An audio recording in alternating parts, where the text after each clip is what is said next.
Hello and good evening, everyone, to another edition of TrendyMum Talks. It's that time of the month that we hang out together with other like-minded women to talk about the things that are dear to our hearts. Most importantly, to talk about the things that help us win in life as we take on our different roles. Today's topic is beautiful. I completely love the people that will be handling this topic. I admire Zansi so much. And I admire Senami. And guess what? They are sisters and best friends. I've told them 1,000 times I'm envious of their relationship, but I'm also excited at the same time to have their friendship. And so today we'll be having them talk to us about easy to practice lifestyle tips and finances. So I always say, anything you want to know about lifestyle, Zanzi is your plug. And anything you want to know about finance, investments, Senami is your plug. For this session, we're going to be having Oge, a trendy mom in the house, host this session. And it gives me great joy to welcome Oge to take over. Hello, Oge. Hi, good evening, Rosaline, and good evening, everyone. Good evening, Oge, and welcome. Can you hear me? Absolutely, loud and clear. Thank you very much. Fantastic. All right. It's so beautiful to be here this evening, and I'd like to say a warm welcome to everyone and good evening. I'm absolutely delighted that you all could take out time from your very busy schedule this awesome Saturday evening to join us for the 11th edition of the TrendyMum Talks. Wow, 11 already. It seemed just like yesterday, the first edition aired. Well done, and thank you, Rosaline, for this platform, and congratulations to us all who have walked this journey with her through this far. If we have people in the house today who are joining us for the very first time, you are our real MVPs. I'm particularly excited to usher you into this ecosystem of support. So here's to an impactful time with us today and to many more sessions with you in the audience and perhaps even as our guests. Like Rosalie said, today's session, like every other Trendy Mom session, promises to be a refreshingly amazing time. The belief in the dream to help other women thrive in roles that life has assigned to them is one of the most motivating factors that has kept the Trendy Mom Talks going. Rosalina talked a lot about Trendy Moms at the beginning in introduction. And in truth, some of us may want to know who a trendy mom is. She is that woman who feels like everything is exceptionally done and things in her life are working so much in sync. But you and I know how interestingly unique life can bring us some curveballs. These are women who are willing to share their journeys and desire to share their experiences with us as they juggle the different balls that life throws at them.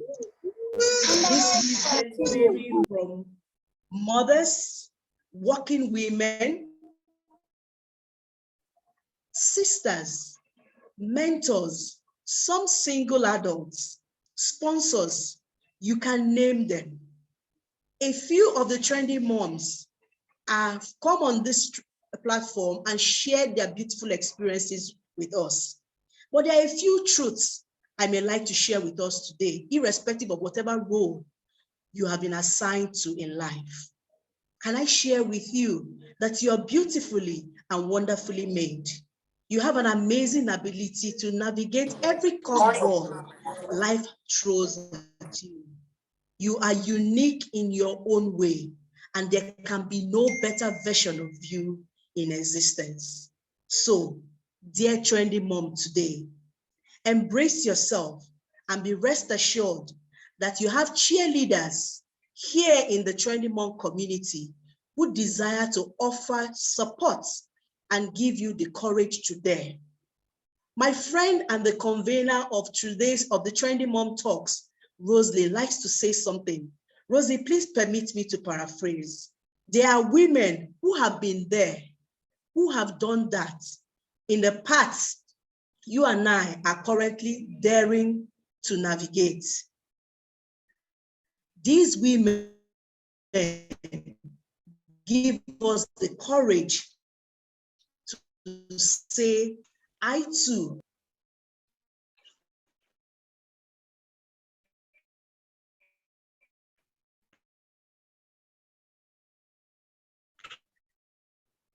unto this, but two we surely will be leapfrogging on to make our own new experiences. But before I jump into introducing our giants for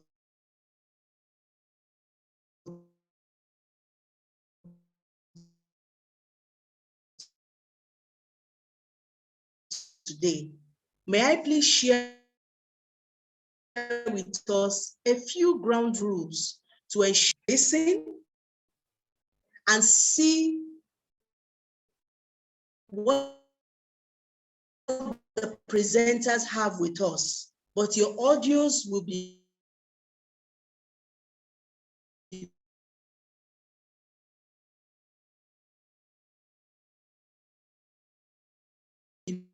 muted to share all your comments, interact with the moderator and other attendees during the please before. We'll be happy to bring them to the attention of our giants for today. And I'm sure that we all will have an interesting time out. What if?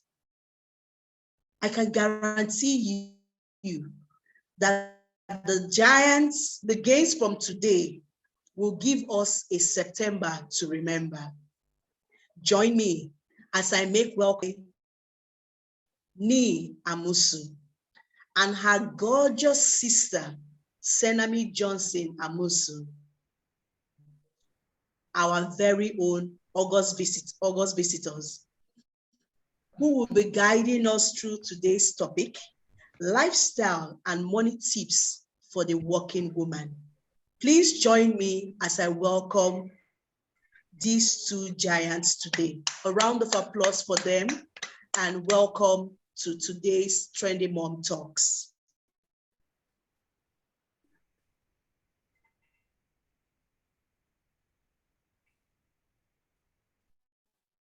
Some comments in the chat room. Okay. We will come back to it in the course of the presentation. Welcome, Senami, and welcome, Zansi. Good afternoon, everybody. Thank you so much, Oge, for that. I was even like, at one point about, because I was like, wow, who is this person? I was waiting for you to introduce such an amazing opportunity, and I did not take it. I think the Trendy Mom community, the Trendy opportunity. I'm surprised Senami is not here yet, because I think she was supposed to go first. So yes, I don't know. Has anybody been able to? Yeah, Senami is joining us now.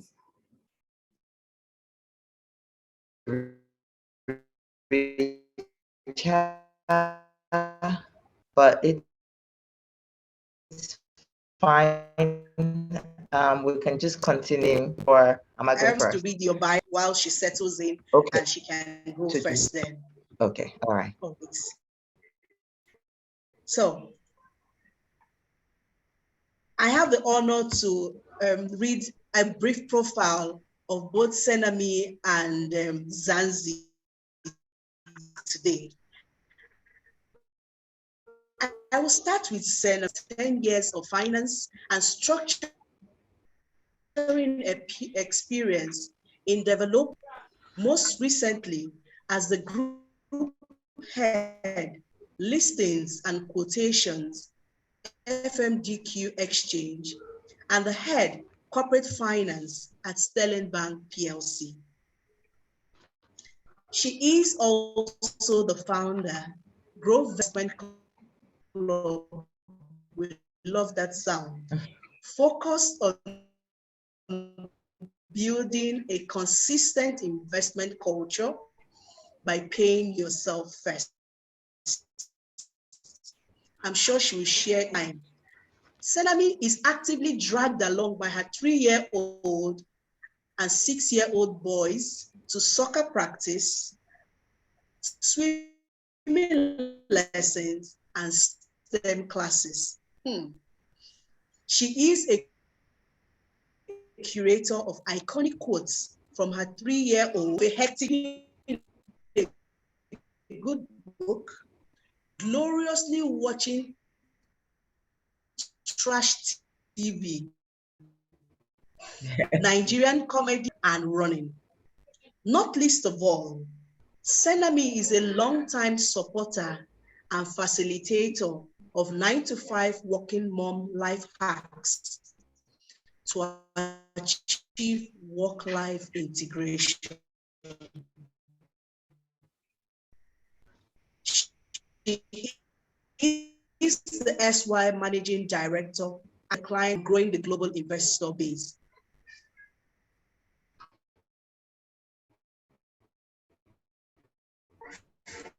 She serves on a couple of startups as board advisor, having leadership and strategic organization from different portfolios over the years.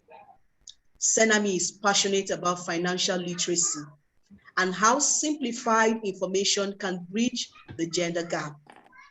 In 2019, she joined Tech World of Finance, WOIFIN, a finance education platform for millennials, as a writer and contributor.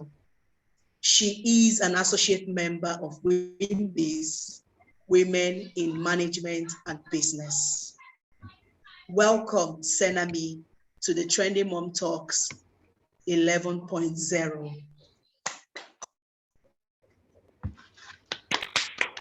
I think I was reading her bio. Okay. I noticed her coming. Welcome, Thank Senami. you so much. So, my camera. Thank you so much. I do apologize for joining in late. My camera on. I am okay. Yay! I have rushed and your camera is dark. super excited to be here. Okay. Your camera is dark, sir. Oh, it's that okay. Something is either covering it or something. It's very dark. We'll fix it now. Fix it now.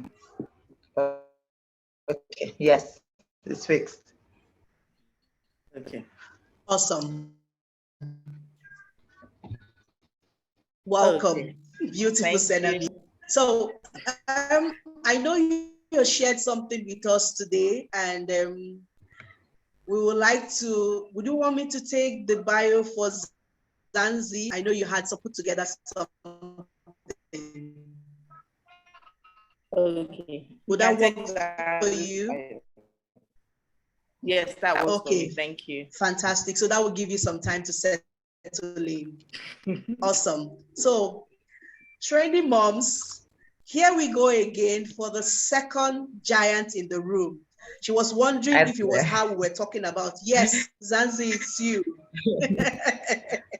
You are our giant for 2 words about Zansi. Zansi Adebowale Amusu.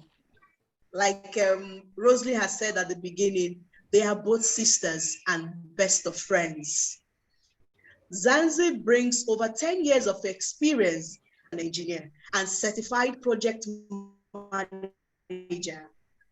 But beyond that, she is the founder and CEO, KIP Learning Consults, a character development platform focused on using games, stories to develop positive character traits for children from the ages of 5 to help them succeed at school and win at life. Zansi belongs to a number of professional associations. She loves to travel. Physically, she has explored the desert heat of Dubai, enjoyed the hospitality of the South Koreans, and struggled with her French in the romantic city of Paris. But beyond that, she believes that travel is also by books and movies. She's fondly called Mom by the T4 squad, her 2 children, and her 2 nephews. She's ambitious, passionate, and kind. Welcome, Engineer Zansi Thank you Adebowale to the TrendyMum so much. Talks. Okay. You're welcome. Isn't it surprising that the type that's kind, because kindness seems to be like losing its value these days. People don't want to be heard that they're kind, but like I think as we go on today, we'll understand where my kindness stems from and why. Introduction. Thank you, okay. Awesome. Ogechi, Well, sorry. it's the same thing. Okay, it's fine. And preferred name is actually Oge. All right, great. So Senami, back to you. Okay, back to me.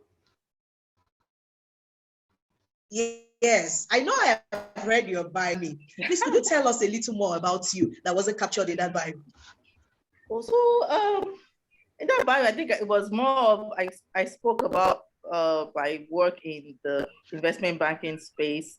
I also talked about running after my boys. I have 2 boys, very active boys. I'm sure the mothers here. And I think that's, I think what I didn't touch about, but I just had a conversation with my cousin about it. It's just navigating the career world with 2 children. Because he was just saying that he thinks that's the number for any corporate person, any corporate career person, that once they hit number 2 and they want to go, they don't do anymore. So I was like, I didn't thought about it like that.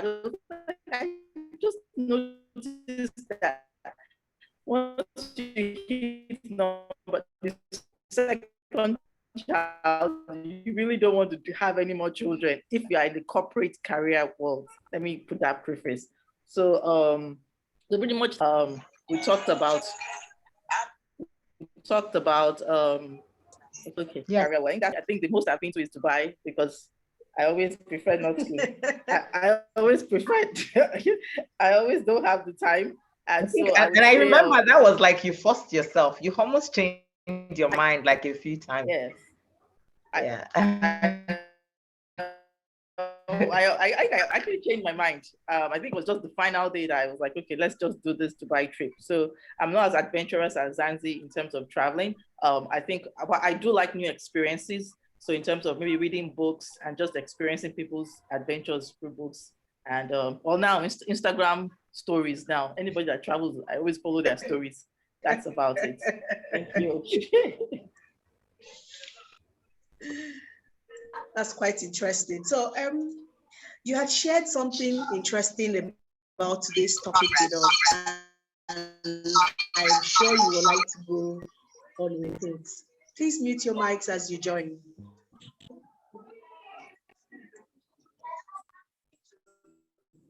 Okay.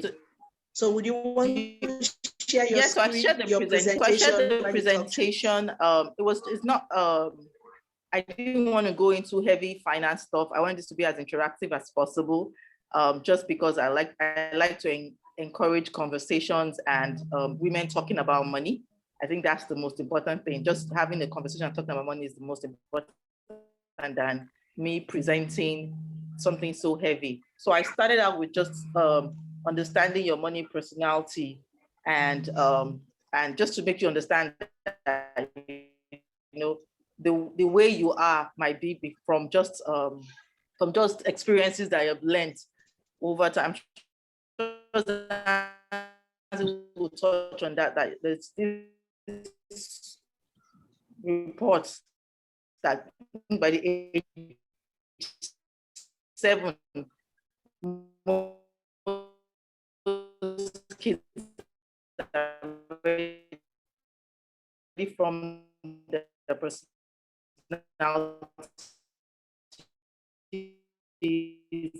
and from some of their behaviors. So in terms of even money behaviors,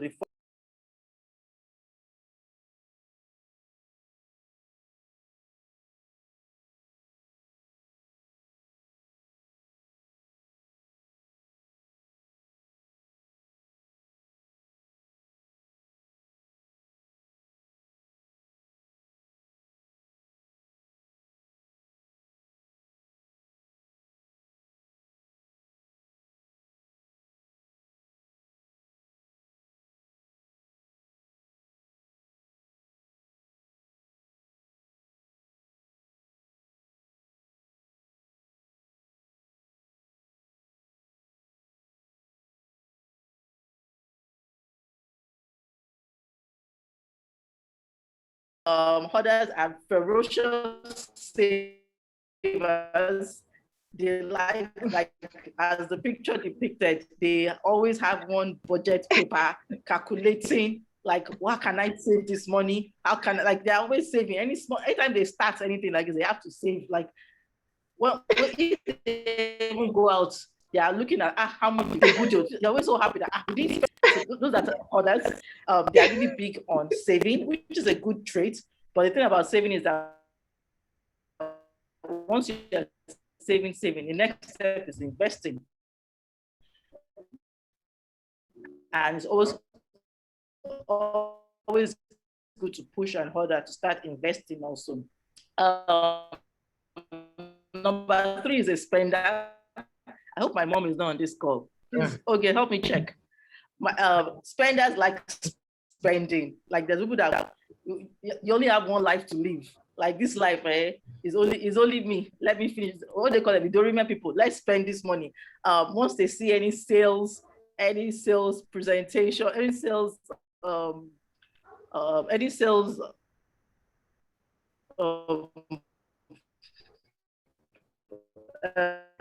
ad out, they are always ready to spend, because in their mind they're like, I've worked this hard, I might as well just spend it.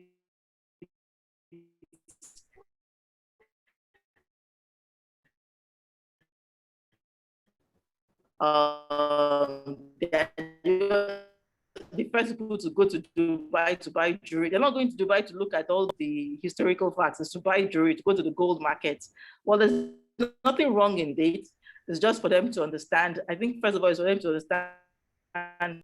Go online to answer, and then they were going to win something, and that was part of the question about these conversations. So I would say, first of all, about the your money personality, or your personality in general, is something that it's from, like, I think like age 6, 7, we start to form certain habits. You would even know the child that is a money monk, a child that is a hoarder, a child that is a spender, a child that is an avoider. You would know even at that age. You will have some kids that if you give them their money, that money doesn't leave their hand. You can't collect it back. You would also know the child that is a spender. Like, immediately that money comes in, it's out. So these personalities are formed at a very young age, but then there is hope.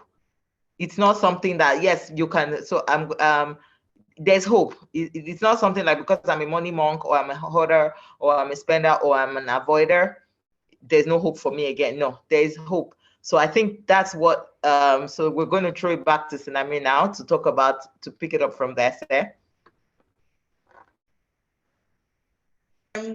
Senami, we're back to you.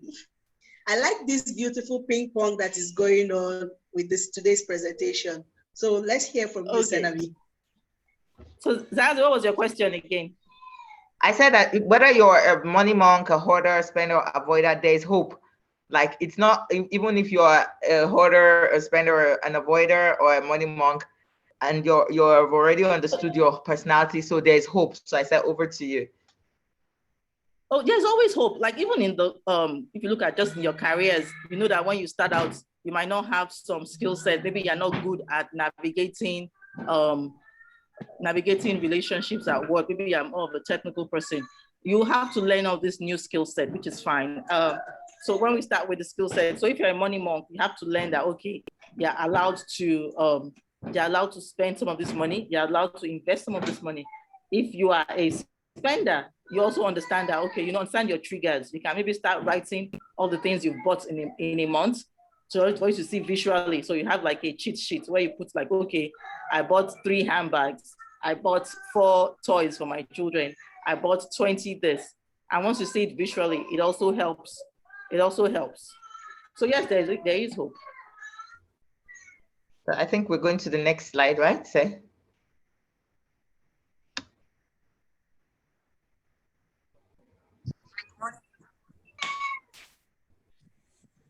You have this concept you shared about paying yourself first.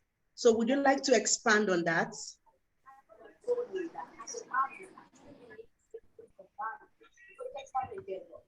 I didn't get you. I said you have this concept that you have shared with us with paying yourself first. Would you like to expand on that? So I think this concept starts from just how we are as women, how we are very sacrificial for everybody. And you know, when we look at it, we are always doing things for everybody. Do things for your husband, for your kids, for your in-laws, for your family. And when it's now time to save money, we never have anything. And what we discovered that, you know, when you start putting, can you take over? I'm coming. Okay. So now the concept of pay yourself first. The first time that I actually, my sister had been telling me about this pay yourself first, this thing, it never really hit for me. As in, it was just something that, okay, fine. Yes, you know, a concept that Senami would just say, Zansi, you have to pay yourself first. You have to pay yourself first. Until one day, and I think I've even written a short post about it, until one day on 3rd Milan Bridge, where, and a lot of things happen on 3rd Milan Bridge. Or if you can, a lot of ideas, a lot of things happen on 3rd Milan Bridge. Trust me, I'm telling you, if they take all the thoughts and ideas and opinions and stuff that we have on the brain waves, exactly, that happens on 3rd Milan Bridge. Honestly speaking, I think this country will be like million years like better off. So that day was on 3rd Milan Bridge, and it just hit me what it means about paying yourself first.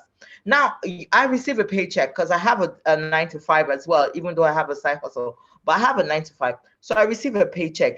Now, the first thing I want to do is I want to pay my nanny. I want to pay my my driver. I want to pay the children's school fees. I want to pay, you know, now look at it now. I've paid everybody, me that I made the money. Like I didn't pay myself. Like I've paid everybody. Like, so I've worked for everybody. You know, I was sharing with you, Rosalind, about the knowing how much your hours are worth. So I've worked for, let's say I've worked for 20 hours in a month. Maybe my salary is about, let's say, just to make it easy to calculate, is maybe like 200,000. So let's say maybe I've worked 2,000 an hour. So I pay my nanny, let's say 20K. So that means I've worked for 10 hours for my nanny. Bam, like that.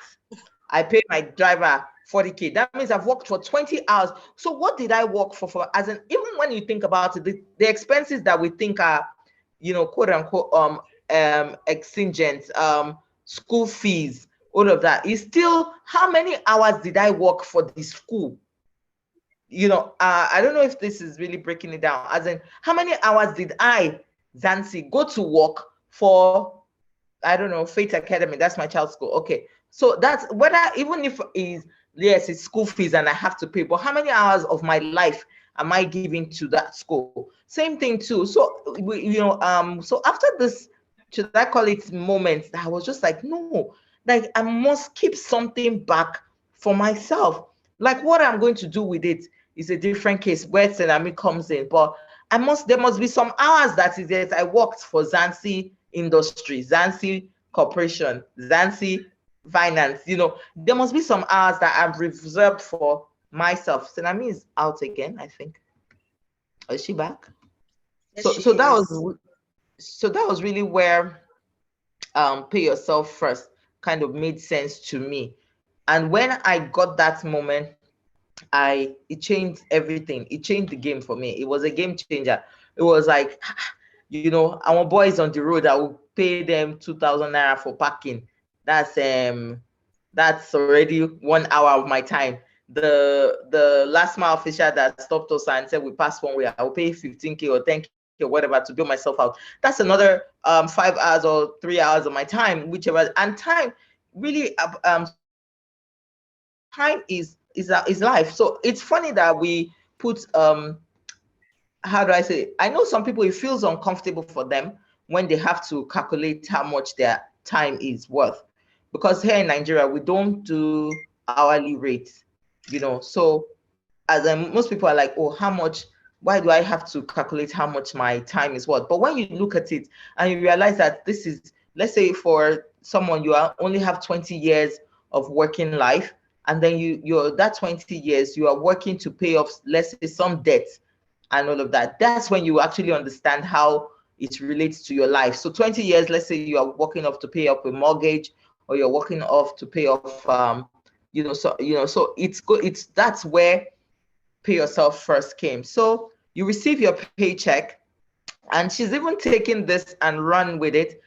Senami is very passionate about finance for women. She tries to break it down. If you see Senami and I's posts are always different. Senami's posts are always a little bit more fun, jovial, because she wants to make it relatable. She wants us to have these conversations about money.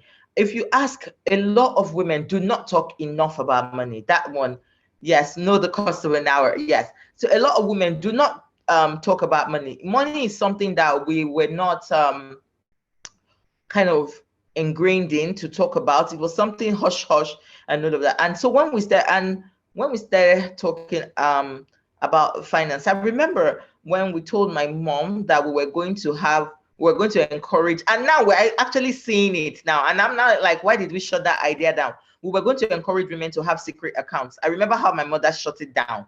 She was like, we're going to encourage married women. Yes, we were like, you should have a secret account from your, I'm not saying, please don't quote me. I'm not saying that. I'm saying we were thinking. I'm not saying that that's what we're going. We were thinking about it. We were thinking about it, and then we shared it with my mom, and my mom was like, no, you want to destroy people's marriages and all of that stuff. And then we kept it aside. We were just like, we hadn't formed the thoughts, but we were just like, how would it be? Most of these things, most of Senami and I's conversation starts from a thought. How would it be? Please, Rosalind, I know I saw Rosalind's husband there. That's not what I'm saying. I'm not saying that women should, please don't quote me. I'm saying we were having a thought of, there was a reason behind that. We were thinking about how can we empower women to make financial decisions. And to be sincere with you, even if you look at the studies online, the studies by the UN and all of that, they found out that when women start to earn, the economy starts to grow, because women, we are incubators. We take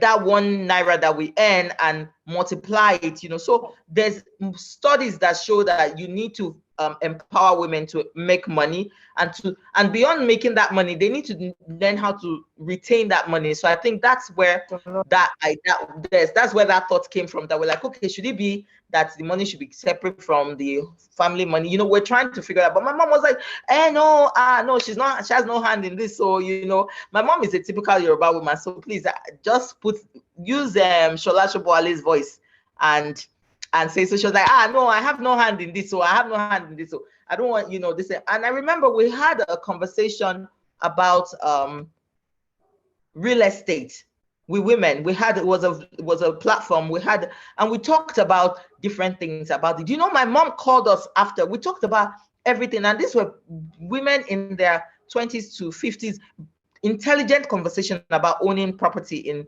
Nigeria. And this conversation, and we had I'm forgotten the name of the man that came, and then the conversations that they were talking about C of O, this of that, they were talking about everything. It was an intelligent conversation. My mom called us and she was like, you want these women to go and have property outside, with their husband, so it's not that. That's not where we're coming from. Where we're coming from is the point that we know that if you empower a woman, she will empower many others.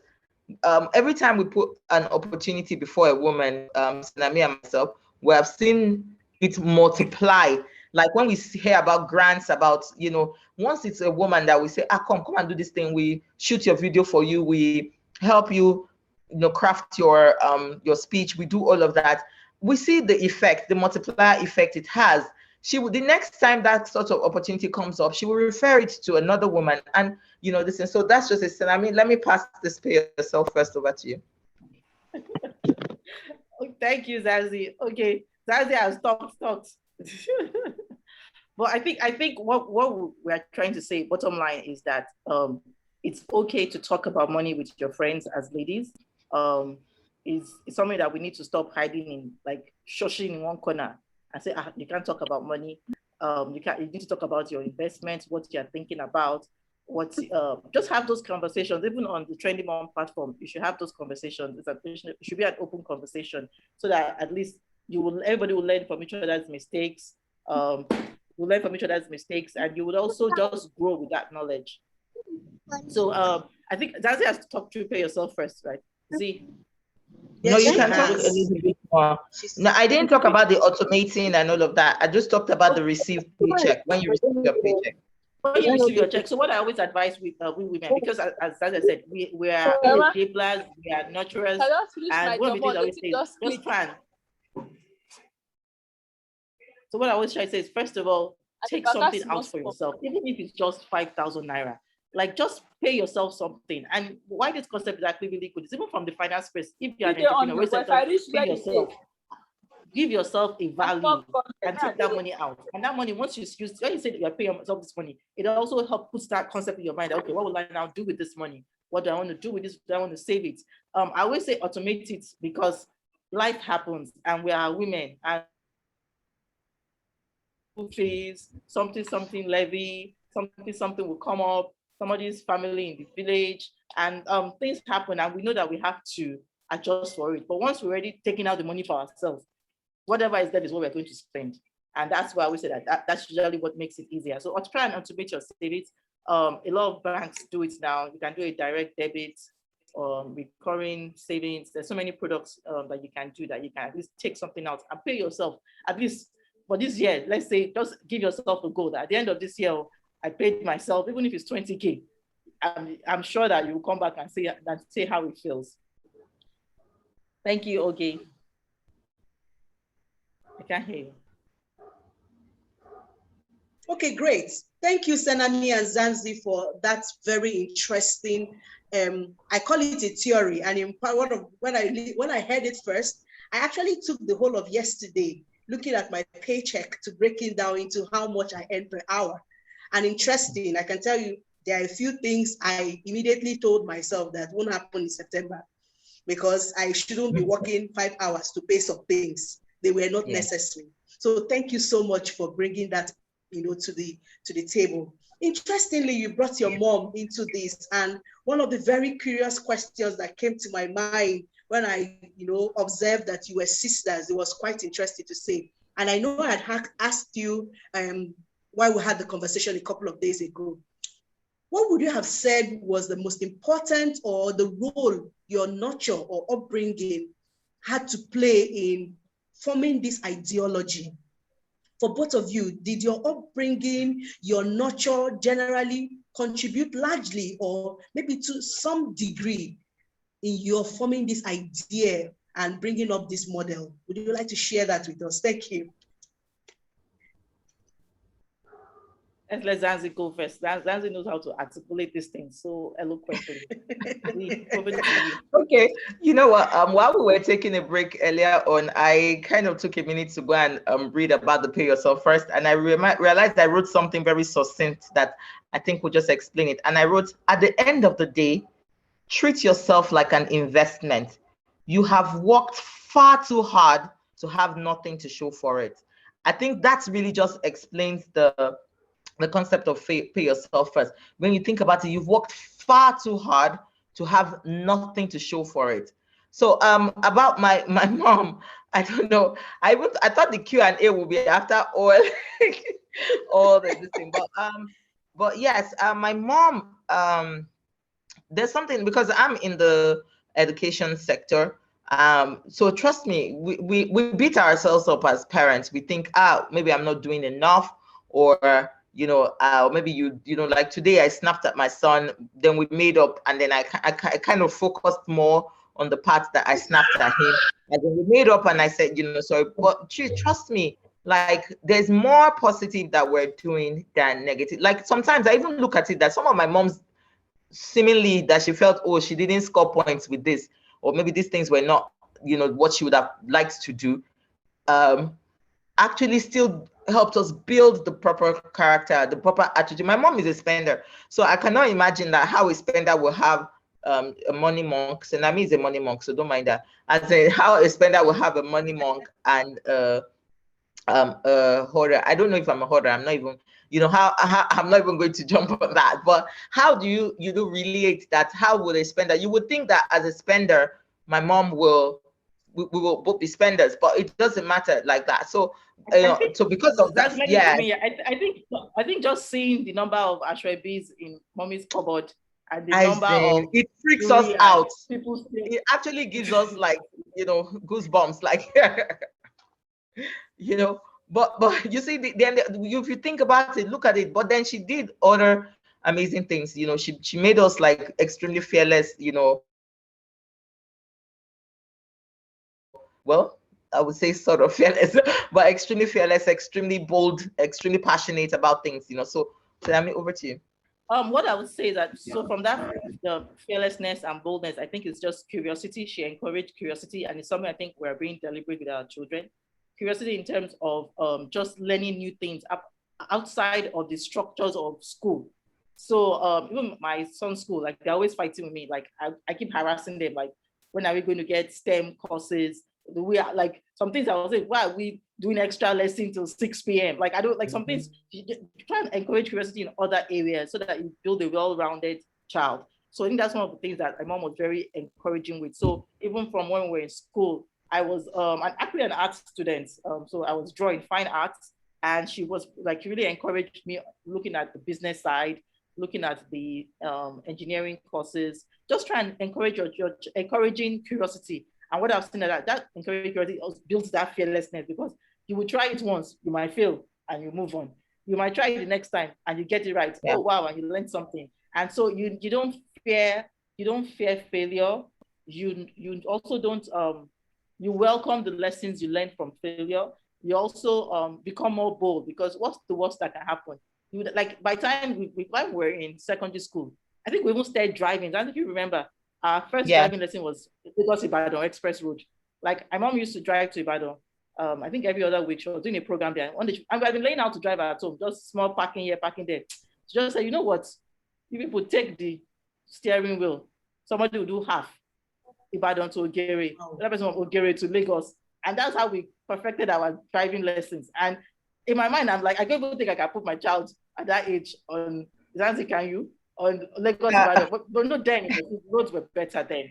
But just encouraging curiosity was one of the things that she was very, very particular and deliberate about. All right, thank you very much, Zansi and Senami, for sharing that little peek into your nurture. So I will be going over to Zansi's presentation, and I'm hoping that I can share my screen as well, and we can see, or would you like to share from your end? Oh, can you share from your end? I think I sent it already.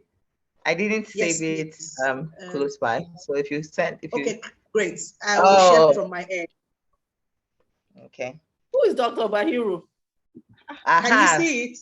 Who the heck is Dr. Bahiru?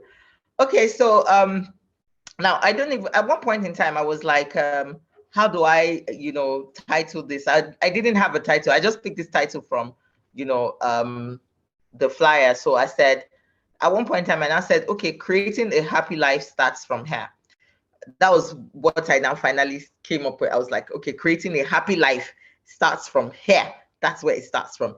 Now, the point about this is that there's a point where everything changes, and there's a point where everything remains the same. And that point is a decision. So about 11 years back, I had to take a decision whether to stay in the banking sector or to leave.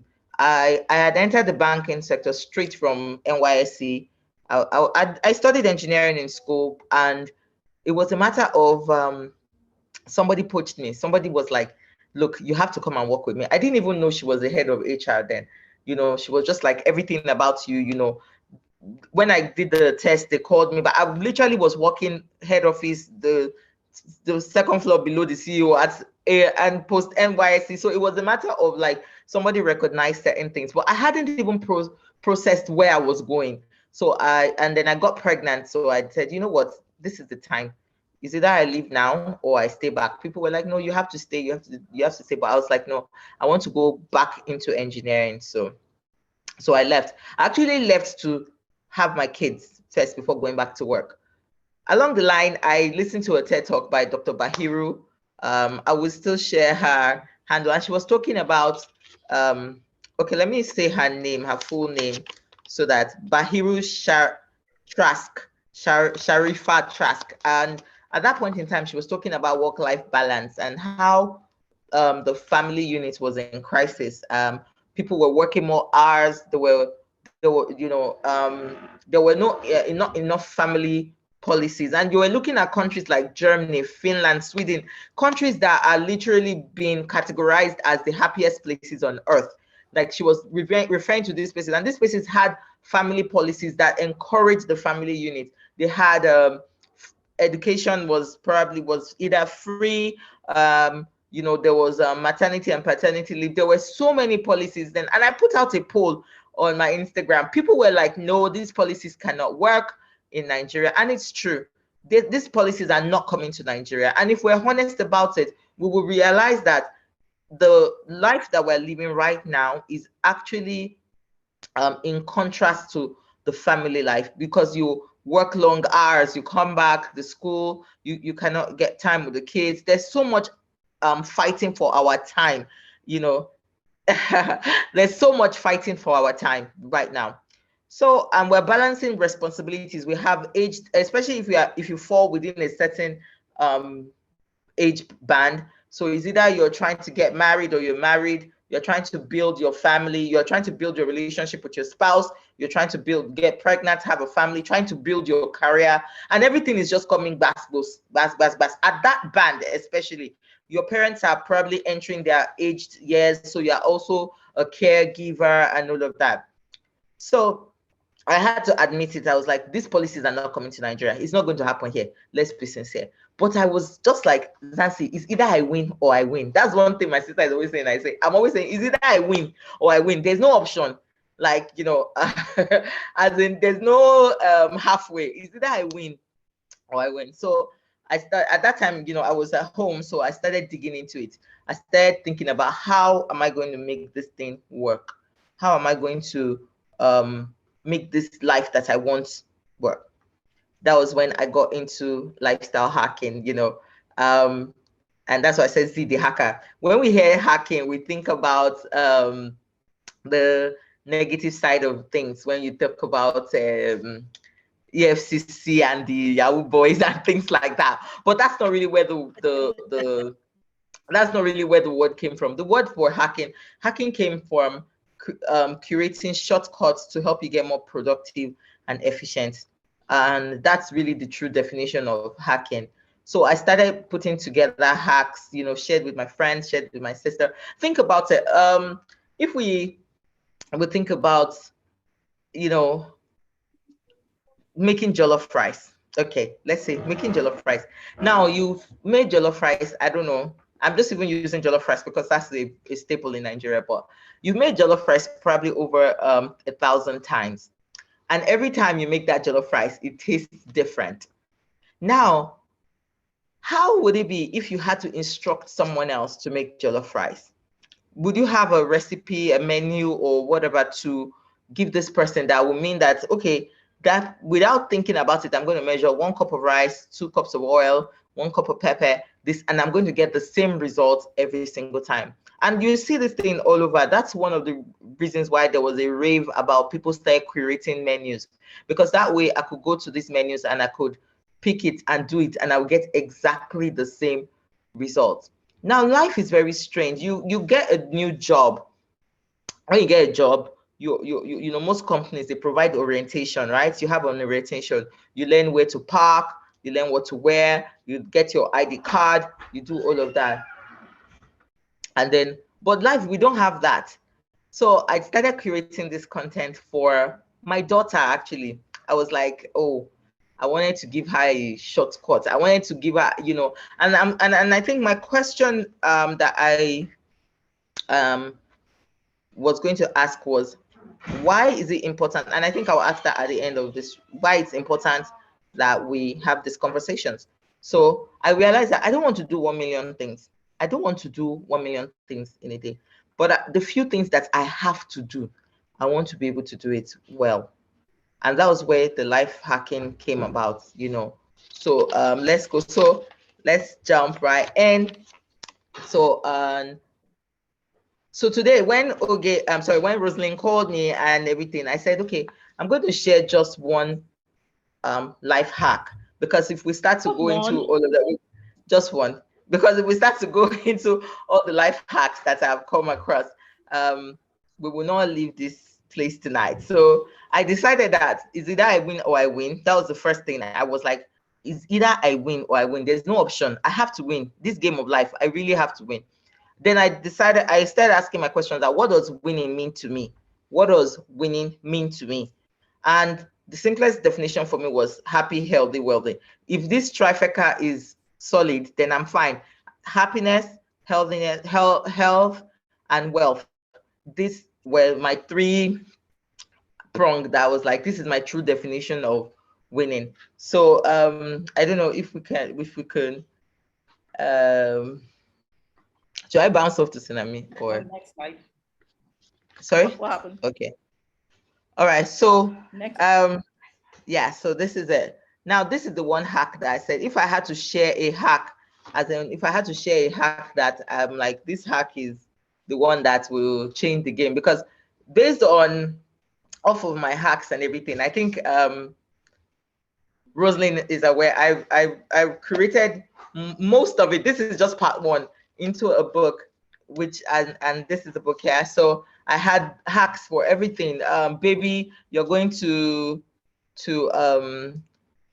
baby shop, you're going to shop for food, you're going to all of that. I've curated them like in such a way that it's very easy for me to remember, and it saves me time, makes me more productive, and makes me more efficient. Okay, so TrendyMum says Zansi's journal. Yes, my journal.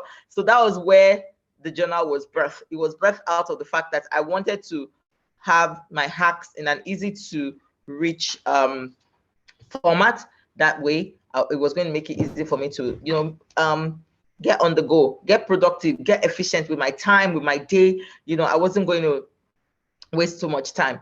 When I remember, let me even flashback. I remember when I was trying to do this life hacking thing, there was something I stumbled on for the US and all of that. There was something that people were calling the binder. If you are very avid in DIY, and I knew I could not waste my time. This was some sort of binder that was passed from generation to generation, and it had menus inside. It had you know, cleaning tips, things for cleaning, things for, you know. So a mom will pass it to her daughter, and then she will pass it to her daughter as a way to help her, you know, to get how do I say, to shorten her time in learning certain things. So that was where I started from. I was like, I'm going to pass all these hacks to Tara. The perfect menu for jollof rice, Tara. Perfect menu for puff puff. Perfect menu for, sorry, I'm saying a lot about food, but this is perfect menu for this. You won't share the hack you sent, you shared with me. Okay, so let me give working, since Zansi has done for puff and food, let me give working mom hack. So Zansi saw that I'm always busy at work. Anybody that was stayed in the banks know that you're busy till late, 8 p.m., 9 p.m. And you know those things that people say, oh, they saw your child in school, they were not looking all right, they were not looking, you know how, because you're never around in the morning when they're dressing up. So by the time they get to school, somebody will tell you your child was wearing maybe the wrong shirt or the wrong. So what the hack she sent me was, you know what the hack she actually did for me was the t-shirt hack. So at the beginning of the, that's what to say it, at the beginning of the session, what is school year? Term, yeah, term. Session is for university term. University. Okay. So at the beginning of a term, if your child is in a school, if you're a working mom, this is best for working moms. If you're a working mom and your child is in a school where they don't wear uniforms and you can't control what they wear, what you do is that you just get like t-shirts, plain colors. Don't go fancy. Red, blue, green, yellow. Mine are boys, so I'm calling boys color. Red, blue, green, yellow. For girls, purple, pink, and just get 5 same colors, just same t-shirts, different colors, and arrange that. That's their school wear. And you tell the nanny or whoever is your caregiver at home, Monday they wear green, Tuesday they wear blue, Thursday they wear red, Friday they wear purple. So that way, even though you're not at home to coordinate what they wear to school, you know that at least at any point in time, your child will not look like, what's they call it?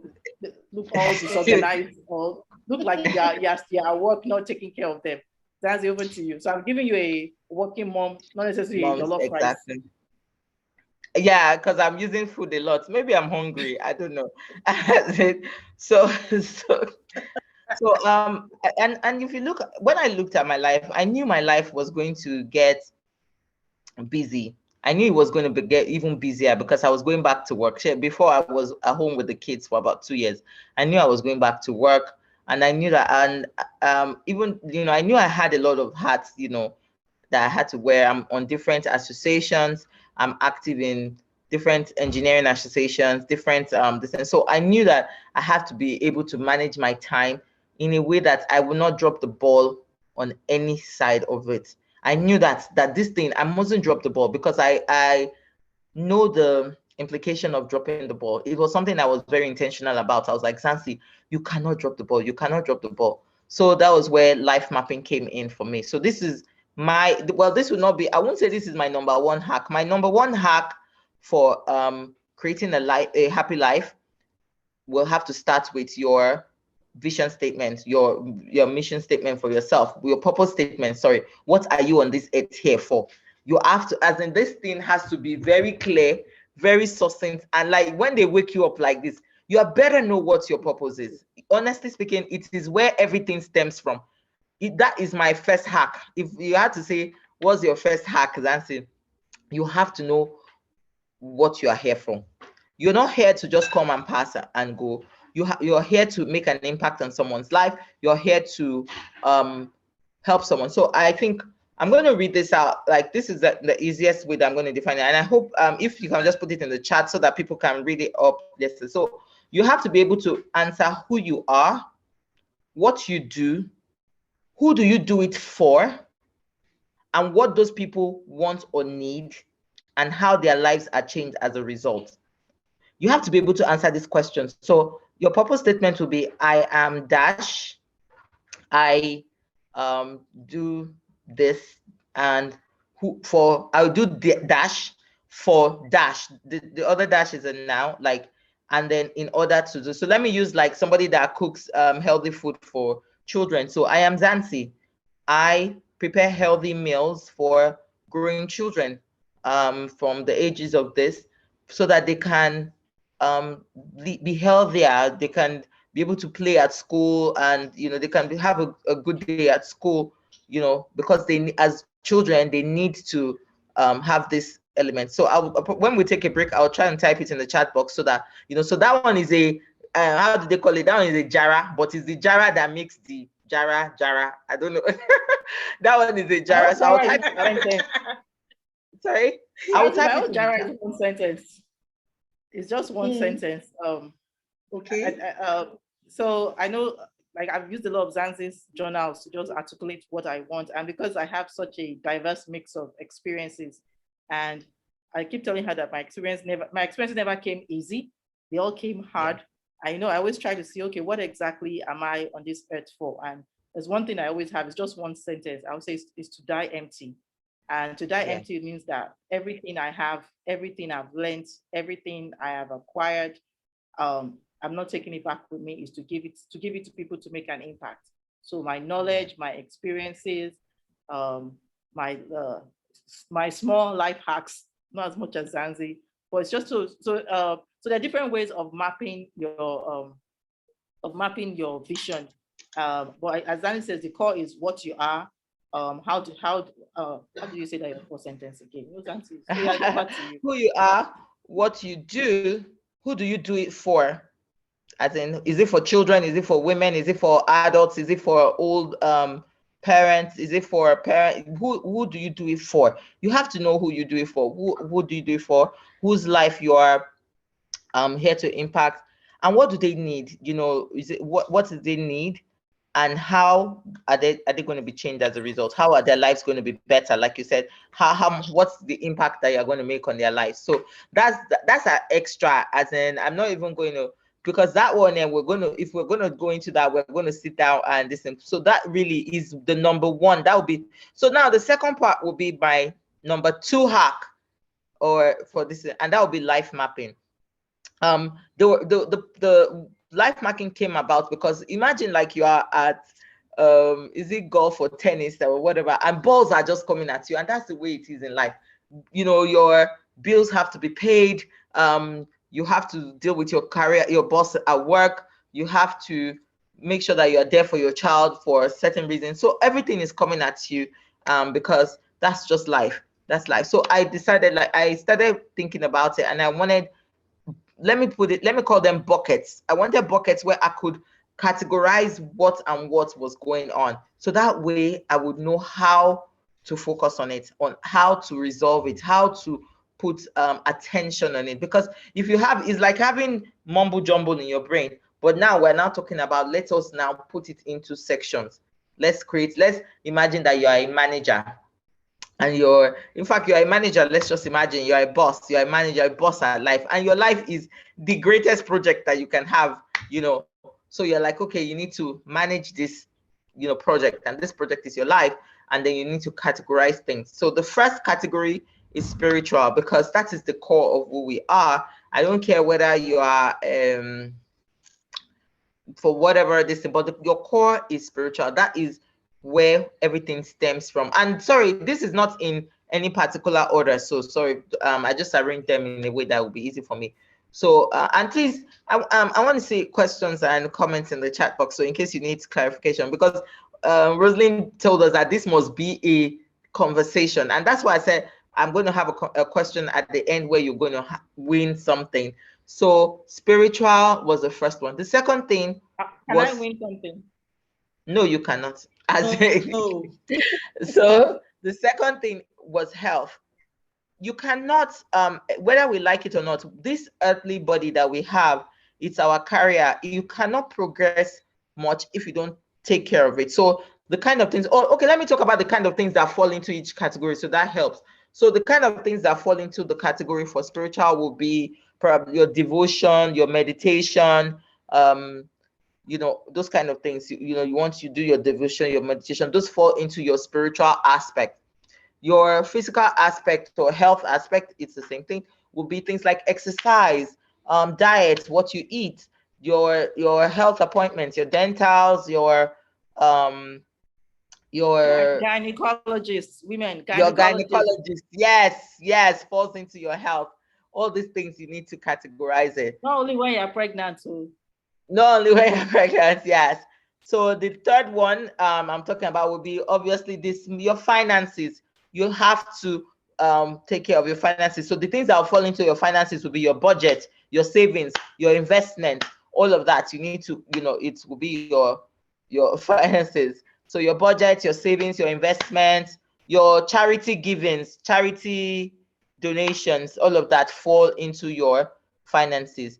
The fourth one will be social or relationships. So this is paying attention to, because see, we're juggling a lot of balls, whether we like it or not. We're juggling a lot of balls. So this is just a hack to help you be able to pay attention to the balls. And yes, to be sincere with you, sometimes you will drop one ball or two, but so long you have this information in, you know, if you can always recalibrate. Sorry, I'm using my engineering term. You can always come back to the center when you have this in your mind, when you're aware about these life maps areas, where are aware about the life map areas, you are able to come back and say, okay, I'm dropping the ball in my relationships. And relationships will be your key relationships. Obviously, if you're married, your spouse, your parents, your siblings, your children.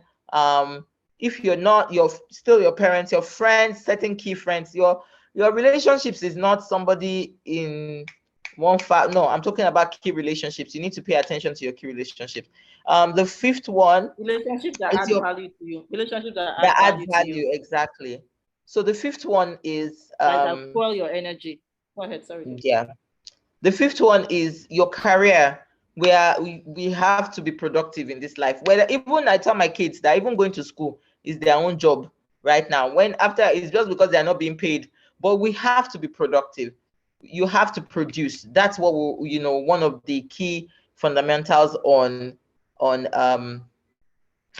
this earth, that you have to farm, plant and reap and all of that. So your career, so the things that will fall into your career, anything that will progress your career, you want to take a course, you want to go back to school, you want to do all of that, will fall into your career. The fifth, sorry, I think that's the sixth one will be your business. Let's assume you have a business. Why these two are split is because some people have their 9 to 5 and then they still have their side business or their business. So your business falls into the It's not side. side business, it's their portfolio companies. Yes, we said so. Portfolio companies. Yes, we will explain portfolio companies later so people can understand how. And I think portfolio companies is if you want to present your side business on your resume, and because your people are starting to identify that people are gaining a lot of knowledge even from having a side business. So you should be able to. So they are called portfolio companies now, not side hustle, side business. So I hope that helps answer someone. So you have, they're called portfolio companies. So that way, so that way it explains why you can have that business running concurrently with your job. So you can say your portfolio company. The next one is yourself. This, at the core of it, we are human beings. You have to take care of your body, your mind, and your spirit. And that's where self comes in. Everything that has to do with yourself, your environment, your affirmations for yourself, everything about yourself comes into the self category. Whatever you do for yourself, it comes into the category. Whatever you do to in fact, if it was easier, we will just put development at the end of everything. So maybe that will help you. Spiritual development, whatever you use to develop your spiritual self, your physical development, whatever you do to develop your physical self, your financial development, whatever you do to develop your financial self, your social development. Exactly. So maybe that was the word that we can put that will explain. So your career development, going to work, putting in your hours, doing work excellently, relating with your colleagues, everything that you do to develop your career, your business, creating products, marketing your products, everything that you have to do to develop your business, developing yourself, everything that you have to do to develop yourself. This part is a little bit important, and that's why I slowed down. To develop your body, your mind, your spirit, you have to pay attention to it. You have to be mindful. Senami mentioned about in her this thing about going to terra culture. You will not. She has dragged me a couple of times, but you not find me in terra culture. But this, you will not, as in maybe to eat. If you take me there to eat, yes. But as in, it's not. But that's what works for her. Art works for herself. It develops herself. It makes her feel good. These things are important. And I think this one is probably where I will throw it off to Senami, will be about personal development. Personal development, it's based on the fact that, and this is things that you study to I want to use the word study, just make it to develop yourself personally for your own self. At the beginning, I remember Senami, we talked about having goals and how to break your goals down into and these are the things that we use, how to break your goals down into the year, into 6 months, into 3 months, and into monthly, and all of that. And you at the point where you get to your personal development, is you that will decide. You are created to be naturally curious. It's not what you can decide today that, okay, you might just decide that today you want to start doing jiu-jitsu. What's all of that? Is it jiu-jitsu? You know, I don't know, that ninja something. It's you, it's what you desire, and you deserve it. Like, you can go get a coach and say, okay, yes, I want to do jiu-jitsu. It's your personal development. It makes you develop yourself. You know, you might decide, okay, if you look at your other life areas and you say, okay, my financial literacy is low. I want to take a course on finance, you know, personal finance. That's a personal development task. Let's say, okay, or maybe your relationship level is low. So you could think about these things like bank accounts or something, you know, let's even tie it with it. I mean, if we think about all of this like bank accounts, you know, and then you realize, okay, and that's why we said, you know, you have balls that are dropping. Yes, there will be balls, but what is good enough is that when we have this information, we're able to recalibrate. We're able to go back to the center and say, okay, you know what, I'm dropping the ball on my job. Maybe I need to take a course, you know. I'm dropping the ball on my business. Maybe I need to sign up for something. And that's where you go to, okay, well, I'm dropping the ball in my health. Maybe I need to employ a coach, to a dietitian and all of that. I'm dropping the ball on my spiritual life. You know, maybe I need to take out time and everything. And even all of this, when you go deeper into life mapping, you can even break it down into your daily habits. You can literally break it down into your daily habits. And every day, I say something every time. I say, make sure that every day you try. I know it's difficult. We're living busy lives right now. You try to deposit something into one of your one of your life accounts. Deposit something into your spiritual account. Deposit something into your physical health account.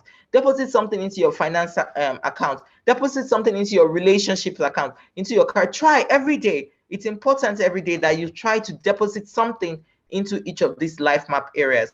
Let me come in here. I think what Zansi also trying to say that, because you know how life is just we're all multitasking, and you know things happen and we drop the balls. If we're being intentional about depositing something, we will not get to a point where our account is overdrawn.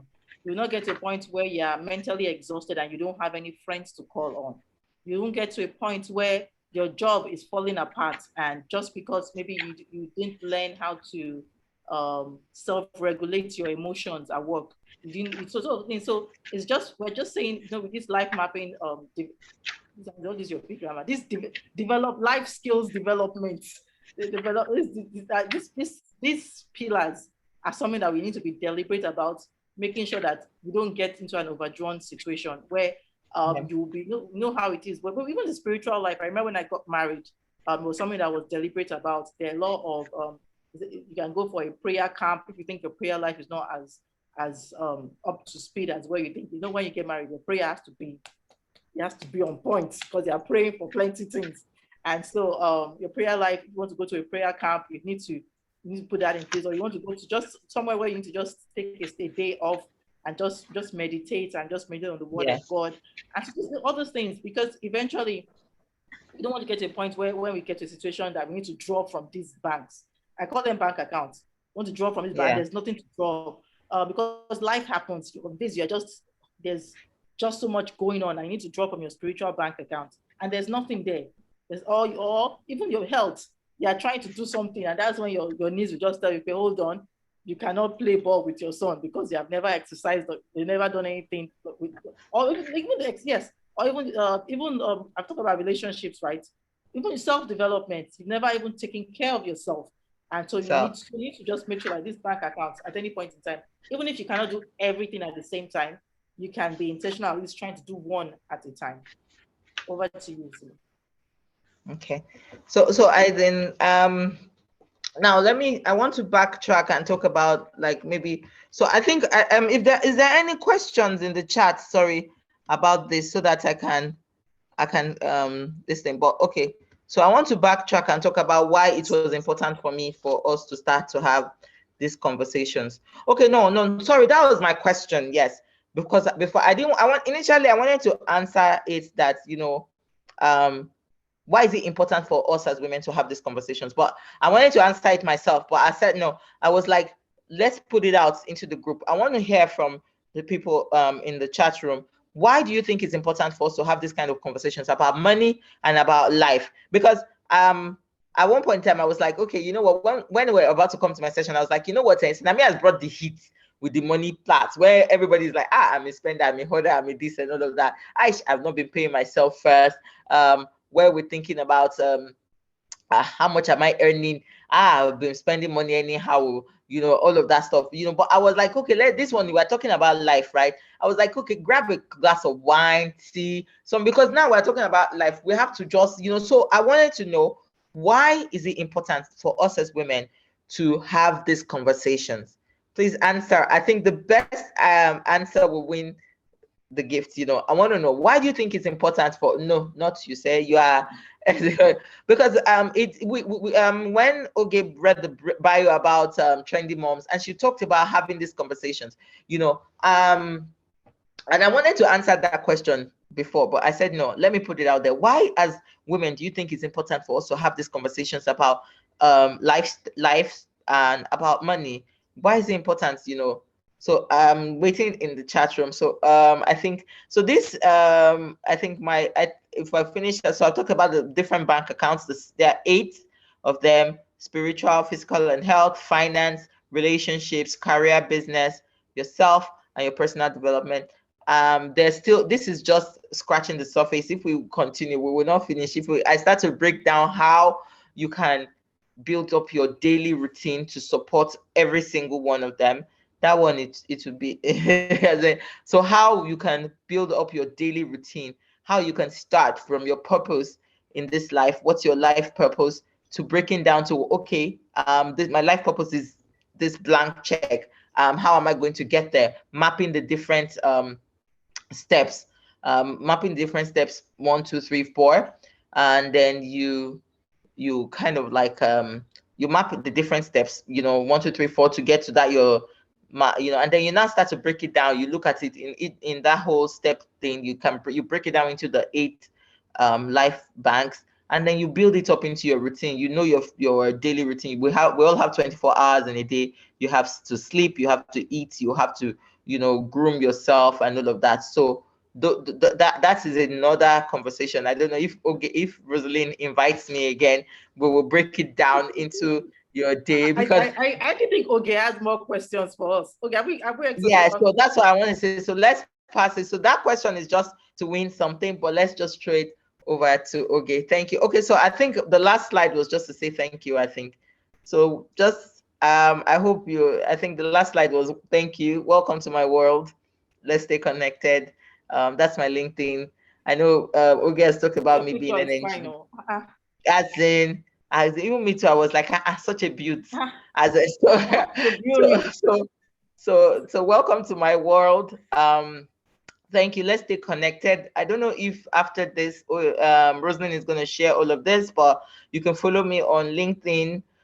You can follow me on Facebook, and you can follow me on Instagram, Zansi's Journal. You can follow my business, Keep Learning NG, and let's keep this conversation going. That's one thing about me. You would never. I would. I am very open. I share as it is, So so let's go over to Oge. I've seen Oge writing, and I'm like, that's Oge has stumbled on my number 2 major life hack, and that would be journaling, but that will be for another session. That's another life hack that if I start talking Awesome. about, So seeing you writing, I'm like, yeah,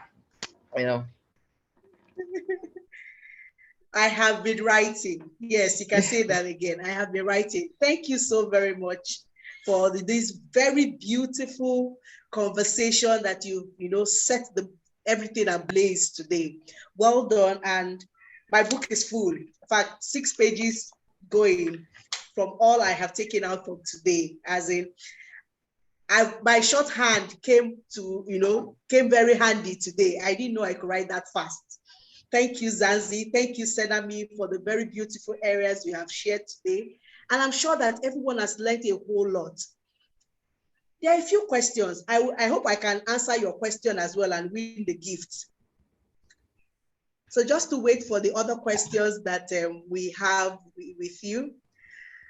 I had originally asked you what your nurture had to do with your perspective, and you have shared graciously how even looking at the sheer number of ashwebi in your mom's kitty had impacted maybe a long way, gone a long way to impacting how your perspectives have shifted, towards your personalities, in how you spend at the moment and how you have developed the model. Very interesting. Another question that popped up in my mind, maybe would help people understand or maybe buttress their point, your question on why we should have this conversation. I wanted to know, what's your opinion or your perspective about having an emergency fund? Do you have one? And is it sufficient? What would incorporate a sufficient emergency fund? So it's a two-pronged question. Emergency fund. If we should, do you have one, and is it sufficient? Thank you.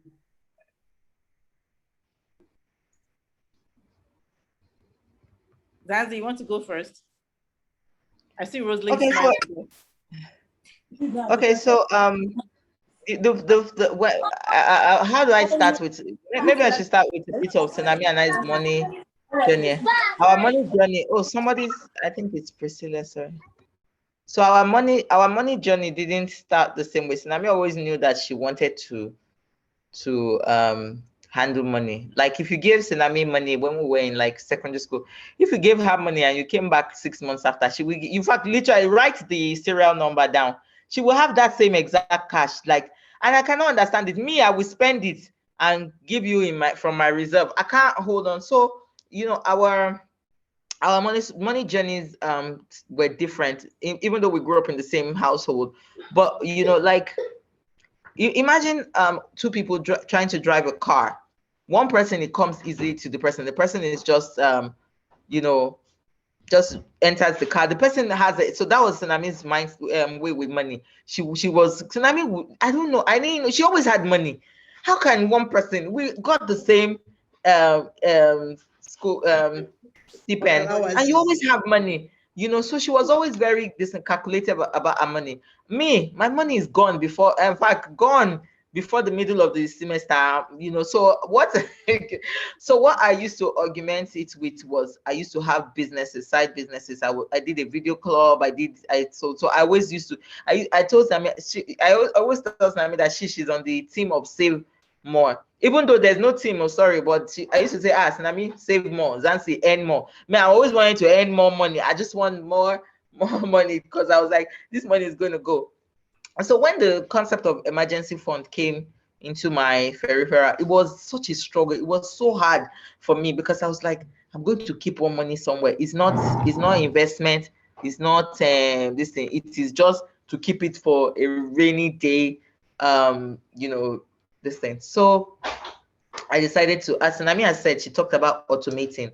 So the way I do it, so I'm going to talk about how I do it, but she's going to answer the question about why, or, so she's talked about automating. So I decided to automate it. So the normal decision is like 6 months of your earnings. But me, I could not do 6 months I cannot keep 6 months of my money, like what, as in, but what I did was, I did 6 months of my extingent expenses. So I know the expenses that I didn't do the low part, as in I didn't keep that part. I kept my system on my basic expenses. Yes, is it not basic they call it yet? So I kept 6 months of my basic. And it came to play for me. I told you about leaving the bank, so I was able to rely on that. I've left a couple of jobs and moved as I career. So I was really able to withdraw from those emergency. So, but what I did was, I didn't keep it in a savings account. I kept it in the idea is, they say keep it in a savings account where you are easy to withdraw. No, I kept it in an account that is easy to withdraw, but not a savings account. And that was hey, even this thing, when I'm about to say it, I'm a little shy, but there's no, we're all, I kept it in cooperative. I kept it in, when I'm not saying I had passbook. When I say cooperative, I'm not talking about them Senami's kind of this. I kept it in a cooperative where me and the women that tie wrapper come and this. And then the funny part was that this Senami still joined my cooperative later on. No, I have a pink passbook. My passbook, I use sellotape to keep it, because I just needed something that I was like, okay. And then I will go and put my money in my cooperative account, and it's a solid cooperative. Please don't knock those things down. Don't knock them down. So I'd calculated the 6 months of my basic expenses as a target for myself. You understand what I'm saying? I calculated it that this was a target. So I was putting the money in the cooperative. The money is still there. I was putting the money in the cooperative, but because it's a cooperative, they didn't need too much for me to withdraw. That was why I didn't use a savings account. I was like, if it's in a savings account. And then because I had the passbook there, I was seeing as my money was growing. So I was like, I had my passbook as sellotape. It's inside my glove compartment in my car. Anytime I'm feeling down, I can always bring it out, look at it, look at where they signed, brought forward. BF is BF brought forward, carried over. It is if I could, I would tell my daughter to go and get it. It's a passbook. It's not anything fancy. So guys, please just believe me that Zansi. So I took this. Let me just know. In fact, do you know the funny part? There was a colleague that lost her job, and I saw her on the queue for my cooperative.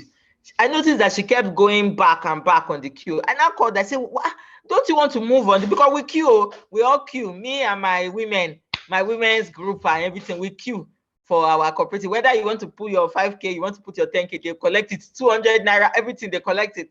So I called, I said, hey, why you are going back on the queue? She now told me, she lost her job. She wants to withdraw her corporate. I said, me too now. That's why this is where I hide my money. I had no shame about it. I showed her my passbook. I said, I'm a member, card carrying member of this. Is it Esusu they call it? I don't know if it's Esusu. Esusu. It's Esusu. Hey, I'm a card carrying member of this Esusu. Come forward.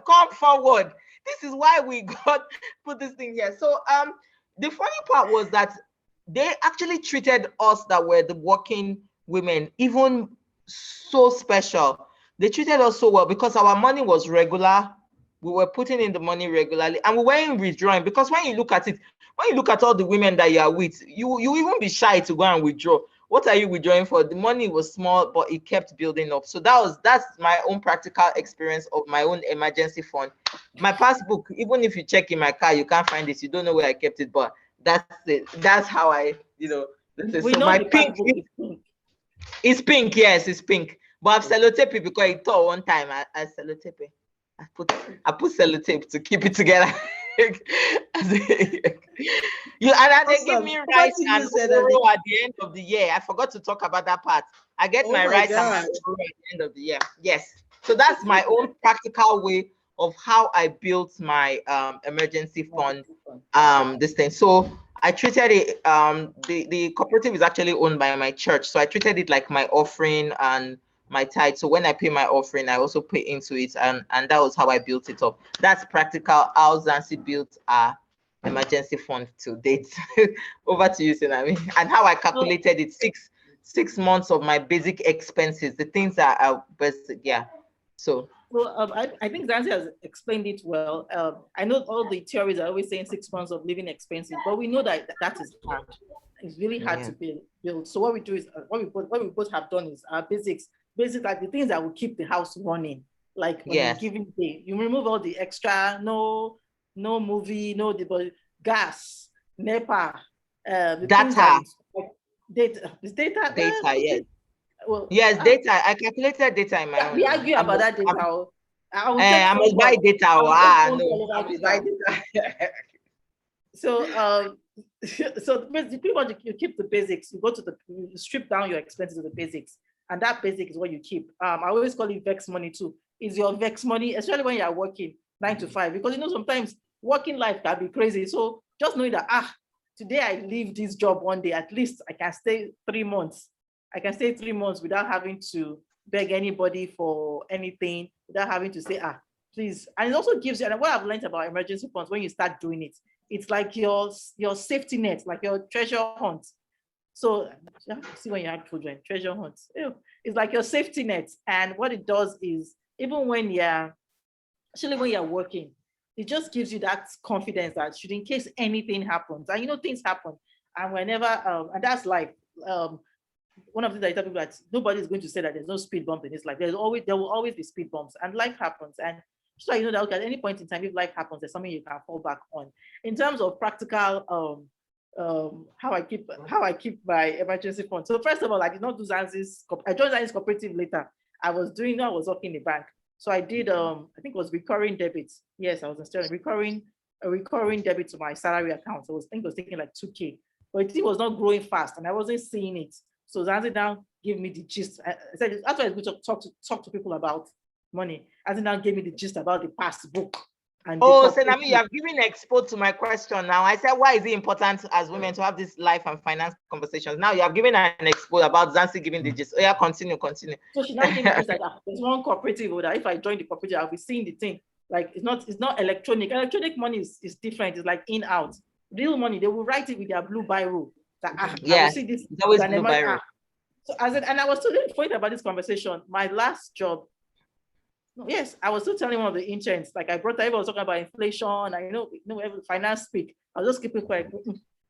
I'm not. So I don't. You have to have investments above inflation. So inflation is something that eats into your money, into your savings. And I was like, there's some investments that you just don't think about inflation because it's your emergency fund. It's your treasure. That okay, should anything happen, I can survive for like 3 months. And I'm sure everybody knows, even during this COVID period, a lot of people had to draw on their savings, on their emergency funds. During the lockdown, that's the word. During the lockdown, a lot of people had to draw on those funds. So in terms of a specific number, all the textbooks and finance textbooks say 6 months of living expenses. I would moderate that because of the Nigerian environment. I would say at least 3 months, at least start with 3 months of your basic. Just because again, Nigeria, we are a family people. At least one thing that by the time you get to rock bottom, one godfather or auntie or somebody who, at least God will always not leave his own hanging. So I would say the first 3 months of your basic will be at least a good enough target to start with. Sorry, okay, I don't know if this is going to answer a bit, and this is why it's very important you should have your budget. So my budget is on an Excel sheet. So I know my expenses. So I took it and multiplied it by the 6. So I actually literally knew that this is how much I was spending on food. This is how much I was spending on data, sorry, this is how much I was spending. So I took all of that and multiplied. I literally multiplied it by 6. Now, when it's time to draw it, I spent 10K on your multiplication. Did you increase it? Because gas money has increased. I just bought gas. I saw it. I know how much. I spent 10K on that. Flat number. No, well, I've not adjusted it for the gas, so that's that one is true. So what I did was I literally multiplied it by 6, and then I just had that figure as like a goal for myself, a target for myself to put into the cooperative, and then I just used that, and I'm still asking, why is it important as women for us to have this? We need some people have answered, but some of them we need to still dig deep. Why do we have these conversations? Why did we gather tonight and we're talking about money and life and all of that? So okay, thank you for that question. I hope that answered that. Yes, please. Thank you very much for the very practical examples you have given to why we should have an emergency fund, how we should go about it. When you said life happens, people get to some bumps along the line and they don't know what to do. If in the first few months you're finding yourself having to turn to somebody or having to go look for, you're in the mix, you don't know how to go on to what next. Then these examples become very handy. So if you have planned 6 months, 3 months, 1 year, you know that within that year, you're comfortable enough to be sane to look for a job or to know what next to venture into. Thank you very much. That was very, very important and very interesting examples for us to go. Another question that was very interesting for me to ask is, because I know both of you are married and you have kids, I then thought to say, when is the best time to discuss finances with your spouses? And when is the best time to introduce that financial education to our kids? Senami, you go first. Oh my goodness. I think that's and I are laughing because of one thing. So I have a 3-year-old and she likes money. So I So the first question, when is the best time to introduce kids to money? I always say as early as possible. My kids, I have 3 and 6, and the 3-year-old and 6-year-old know money. Like they know it, like because I've introduced them to early. Like they spend money when we get to the store. Like I give them like the budget. They know when there's a list. They know that when I'm going to shopping, there's a budget list. If it does not make the list, we're not buying it. Would they be crying sometimes? Yes, but that means that the next time we go, they will quickly when they'll say, "Where's your list?" They know about like money. You use money to buy things. We're still struggling on saving because I've seen that one of them doesn't have that saving. You not take my spirit of saving. I have one hack, Senami, I want to share with you about the saving part. I just discovered it. I will share it with you. Yeah. Because we are struggling. Every time the money enters our hand, like you said, you see us, we are supermarket that they know how to spend the money there. So that spirit of saving has not entered yet. We are working on it. But I would say I'll start as early as possible. And as couples, when you're dating, you start talking about money early. So I always say, let's talk about early, so it is not uncomfortable. I think because I don't want to call it former generation, they don't talk about it. It's uncomfortable. But the earlier you start talking about it, you start discussing it. What are your goals? What are your dreams? What do you think about money? Are you a spender? Are you a saver? And so you can know each person's strengths and how you can work with that person's strengths. Zansi, over to you. Okay, so I think I'm going to remind Senami about a most highly probably forgotten book. I think it was this Life Partners book by Pastor Bimbo Odukoya. This questions, 101 questions or something that you had to ask before choosing your spouse or something like that. So we both attend the same church. Pastor Bimbo Odukoya of blessed memory, sorry.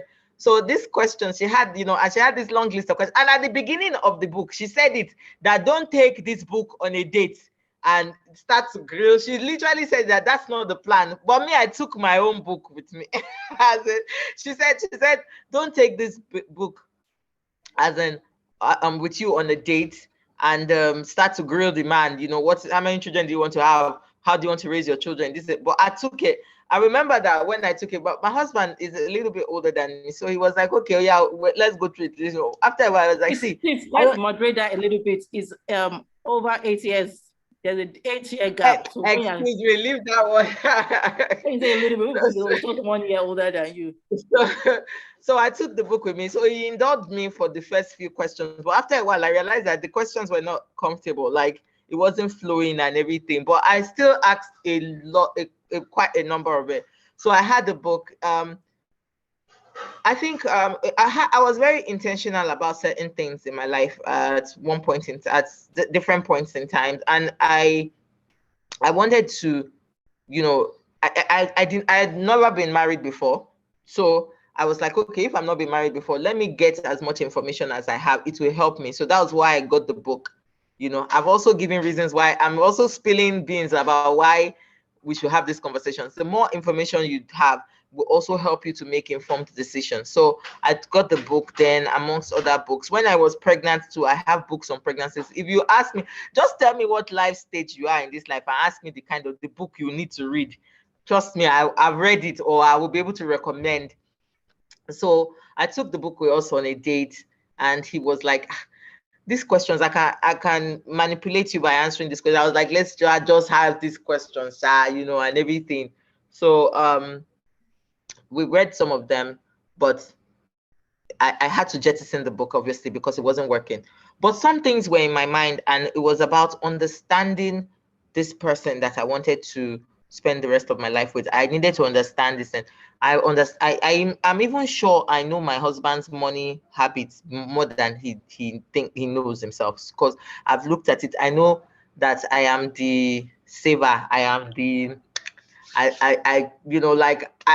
fact, I'm even sure that my husband believes I know he believes I have a secret account safe, because he's like, Zansi, you have money, where's your money? That kind of thing, but not that in a secret way of it, but he knows that I'm very conscious about my money. I'm very conscious about where the money goes, he is a little bit different, so understanding it means that we also know which person does what. So I can be at work and I will say, Bobo, can you help me do this, that? Because, I know that he has these things easy. You want to get, if I want to get an electronic, a phone, a laptop, but I know that he's the one to call. If you call me, I don't know anything about that. But if you want to get this right school for your child for a certain, because those are the kind of things I categorize as my focus on, like, in life. Pay school fee. I'm sure I've used school fees a lot. So that was the way it worked. So those kind of decisions, those kind of thinking were easier for me. I wanted schools. I could do schools, shop for schools, get the right school in the right range. But he is very good with the I could do shopping for groceries. I knew where to get the right groceries from and all of that stuff. But if you're asking him about where to get the latest pair of shoes, my husband has loads of shoes. He knows where to get it. So once we understood those kind of things, we kind of were able to give everybody their department in the house where they are going to handle. So Zansi handles, I handle, he handles the like some decisions as regards the help, caregivers. Can you imagine that? See, so we're literally breaking mindsets now. So trust me, guys, my husband, he handles things like caregivers. I don't do that. I don't handle the caregivers. I don't know the nanny and all of that. So please don't get caught up on it that, yes, as the wife, you are the one supposed to handle that. No, let the person with the greatest strength in that area. So he's very good in that area. Drivers, nannies, all of that. He's the guy, go-to guy. Electronics, education, call Zansi. You are looking for football club for your child, call me. You are looking for your child wants to learn how to go to the moon, call me. You're looking for, like, so and that's why it's very good for you to know what your purpose is. It's very good, important for you to know. So this person is good with this thing and this person is good with that thing. If you're looking for property, you want to buy land in this Lagos, my husband is, don't ask me, because if you ask me, you will buy rubbish. As in, so that way it was kind of like a way of, dividing our responsibilities and then now letting the money decisions follow in that part. With the kids, introduce to your children. In fact, so that means introduce to your kids as early as possible. Give them a piggy bank. Let's start with that. Give them a piggy bank. Please, you don't need to go and buy 10,000 naira piggy bank because Instagram, everybody's buy colo, the normal colo, get them coloring pencils and everything. Let them paint it. Let it become them. The hack I learned was having, but this hack too can backfire because Senami has one child like this. This hack will definitely backfire with that one. And the hack was about the first person to fill up the colo, to fill it up. So you can't break it until it's filled up. So the first person to fill it up. When we tried it out with one of my nephews, everything in the house was going into everything, paper, whatever you could imagine. I think that was Tisha also said, who was putting paper inside the colo? I think that was Tisha. So everything was going inside it, but that's it. Start with that. Start with these money conversations. Explain. Once you start, my son is in secondary school now. He will soon start earning a stipend. Once he starts earning a stipend, he knows like he needs to save some. Senami has a 3 formula: save, spend, share. So you need to save 30%. You need to spend 30% because it's your money. Yes, you still have one. Yes, it's your money. You need to spend it. You want to get this, and then you need to share. Share means giving. You need to build that into them, that about giving. So that's the easiest one that we've used for them: save, spend, share. For spending also, it has to be spending with brain. Senami taught my children about money, sorry. So she taught them about needs and wants. So even though you have divided your money into 3, you need to understand that you have needs and you have wants. Your needs are like food, clothing, shelter, those kind of things. So, and you have wants, things you just want to buy. And listen, now I'm trying to introduce assets and liabilities to them. I haven't done it yet, but I want to start to explain to them what assets and liabilities are. I know some people are wondering that how do we mean by introduce? Okay, we in my house, we have family meeting. I hope that answers some of people's questions. These conversations, we have family meeting in our homes. So I'm saying it now. We have family meeting. We bring out drawing board, the whiteboard. I've already pre-thought about the conversation that we want to talk about, and we talk about it on that. Usually it's Sunday evening, we have a family meeting. If somebody's birthday is coming up, we plan it. We have a family meeting. You tell us all the things you want to do. You give us tasks, So this is one key way. This is one hack that we use to village meeting. I like that. So this is one hack. That's another hack that we use to intentionally teach our children about things. We have the family meeting. It's because everybody's busy, everything is going on. So you should have a time where you guys are like, we don't eat during our family meeting because some people will only come for the food. We don't eat, we have fun, we laugh, we write. One person will be described, but we have intentional conversations. And this is a perfect time to bring up about money. So let's say you're about to give one of your children a stipend. This is a perfect time to say, okay, you're going to be getting a stipend. How much is it going to be? 1,000 naira. Okay, you're going to have to put this, that. So I hope that explains. I hope we have hacked. Roslyn, I think we have given. So okay, over to you. You have done very beautifully well. Thank you so much for those numerous hacks that you have dropped in several ways. And one thing I love so much is that the practicality you bring to, clarifying those questions. And when you talked about your husband being a savvy in some areas and you very savvy in other areas, I think that also, I can relate to that, because when it comes to money matters, my husband is a long-term planner. He knows what universities he wants the children to go to. Some of them are in primary school now. He knows what targets he wants them to go to. He says, if you're going to school in the United Kingdom, it has to be a Russell school. So from now, from primary school, that if I want to go to the UK for my first degree, I know what to aspire to, and you work towards it. And then he introduced something very interesting sometime last 2 years, which is top 3 subjects that you must score a particular percentile in, and you get some monies for it.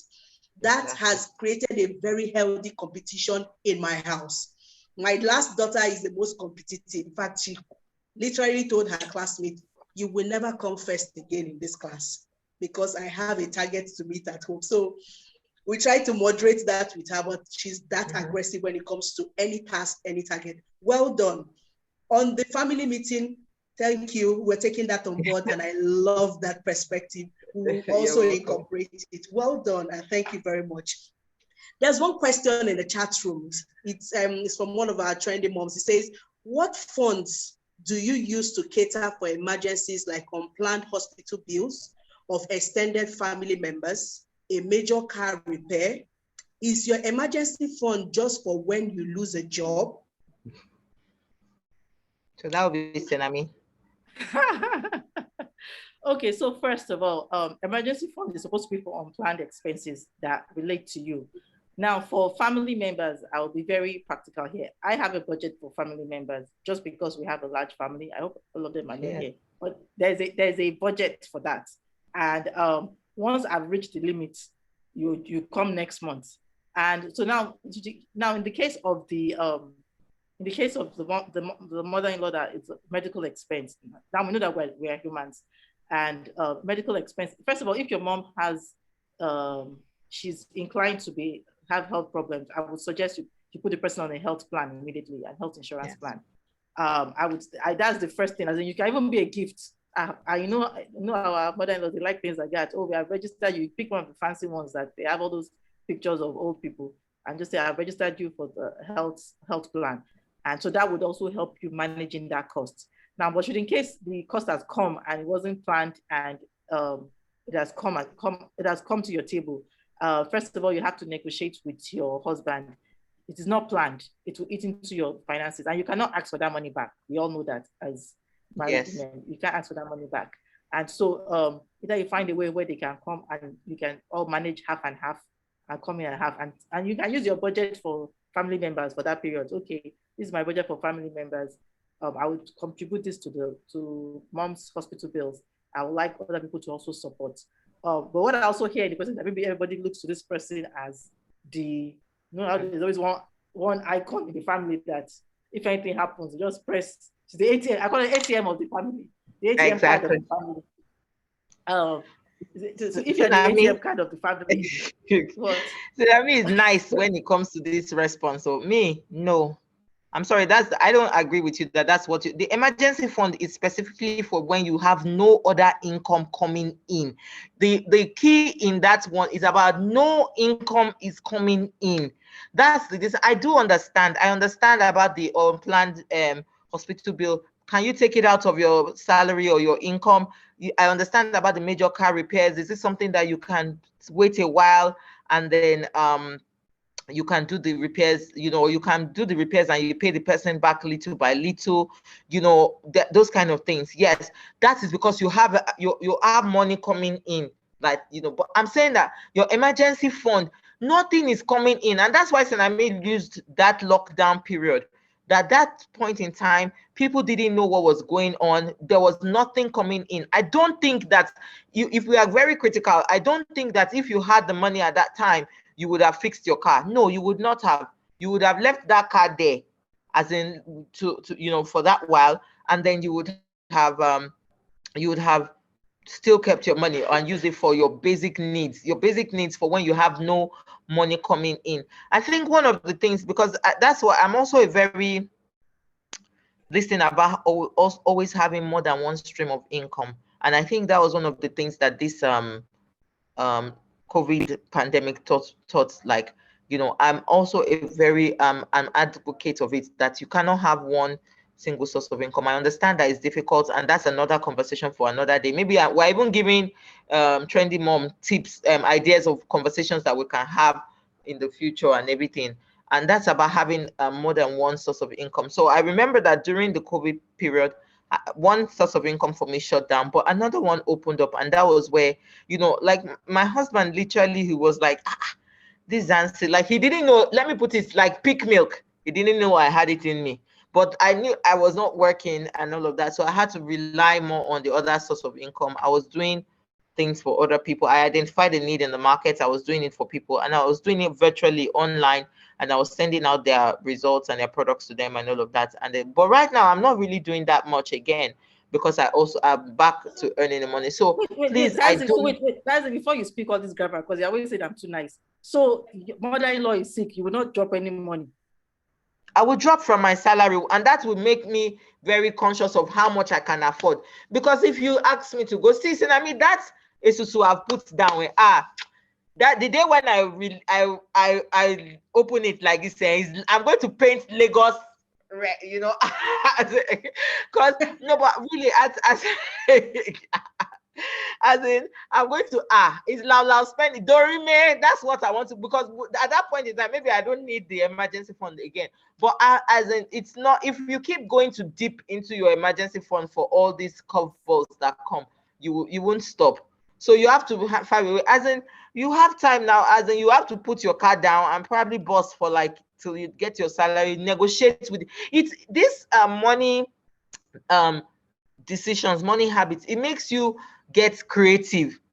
Creative with certain things. You negotiate with your mechanic, or and say, okay, fine, I'll pay you over 2 months. You get creative once you. But if you always think that you can go and dip into the emergency fund, to me, Senami is the finance expert, but it is for when you are not earning any income at all. That is when you dip. It's called an emergency, yes, but it is for when you don't have any money coming in. Then you quickly run and go. Not that the car broke down today, something will always break down. Something will always break down. It's better to budget towards those things and plan. So I hope that's this thing. Indoors Studios is laughing because I said I want to hear you loud and clear. Emergency funds are strictly for when there is no other source of income coming through. Yeah. I didn't even take my emergency fund during this thing. Why? Because my Esusu too, they did not open. They didn't open now. They were on COVID lockdown. I could not access the money. So we should rather budget for those expenses. I like the fact. So in our budget papers, we can borrow Senami's idea of having a budget for extended family members. Well done. Thank you so very much for that. So one of my other questions I would have loved to ask is, right now, some people may not have ever known about the concept of the emergency fund, and they are at the point where either business is working so well, or they have just recently, decided to walk away from a job, or they have been, downsized. What is the best thing, the best financial or lifestyle advice you can give to them at the moment to say, okay, between now and when something comes up, what do you need to do? Knowing the fact that they already as that they don't have an emergency fund, they didn't know about it, they never planned for such. What would be your best advice to someone to kickstart or keep afloat within this period till something comes up? Thank you. Well, let Zansi handle that. You have to start from the lifestyle hack. So Zansi, over to you. Yes, from the lifestyle part. Okay.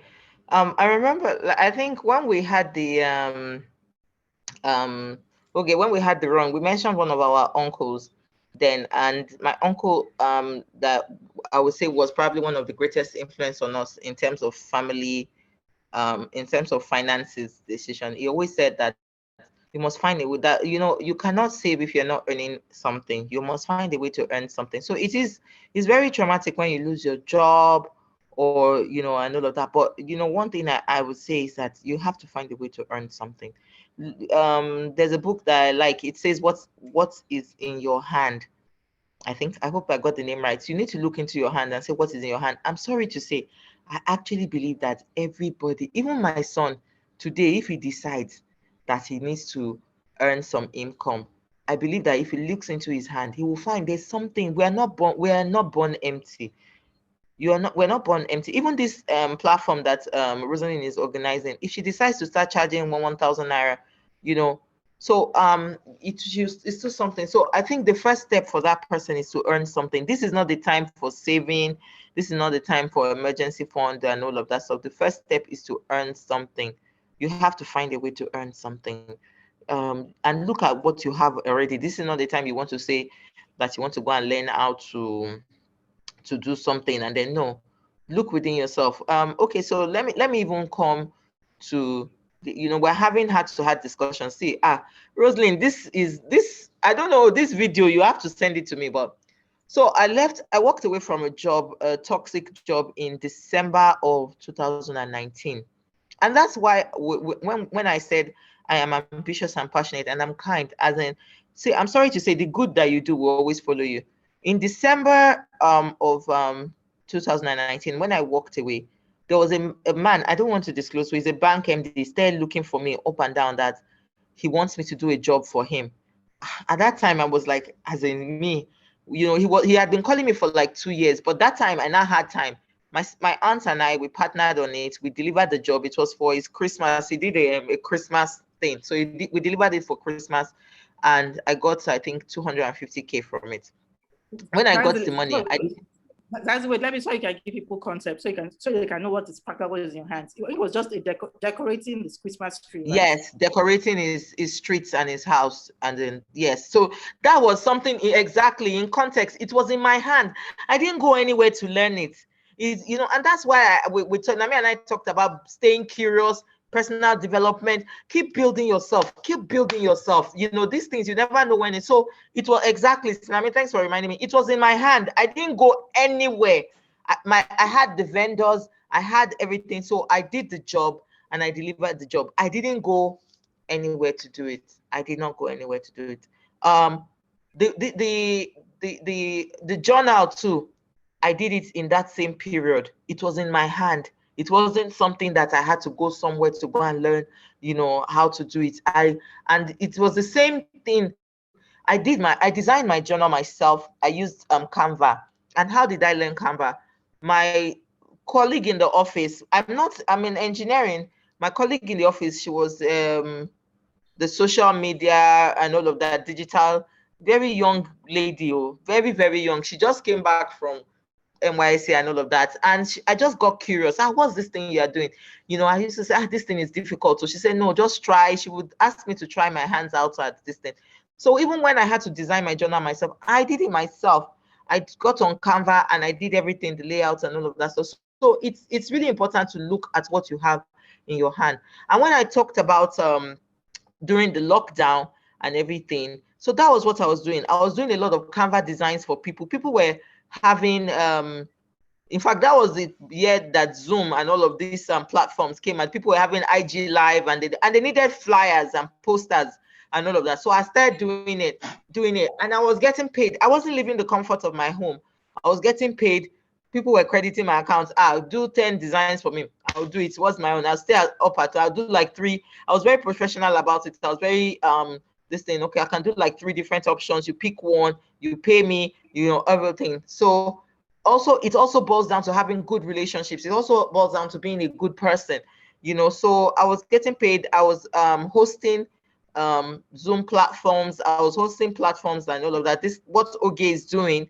You know, you to someone you say you are volunteering, but you are also building up your rapporteur. If I decide one day that I want to call Oge to come and host a platform, I will give her a honorarium. So I was earning. My husband had to tell me that it's as if I earned more in that period than he was just surprised. It was like, how can everybody is looking for, you know, this, and then I was earning. So it's the habits that, please, when things, and even for the person that has lost their job, please, when things are good, that's when you build, put things in your bank account, put things in your finances, invest, save, do all these things, because the road, there's one quote that I always talk about, the train tracks. As one train is coming, another train is going, and you have to learn from it too.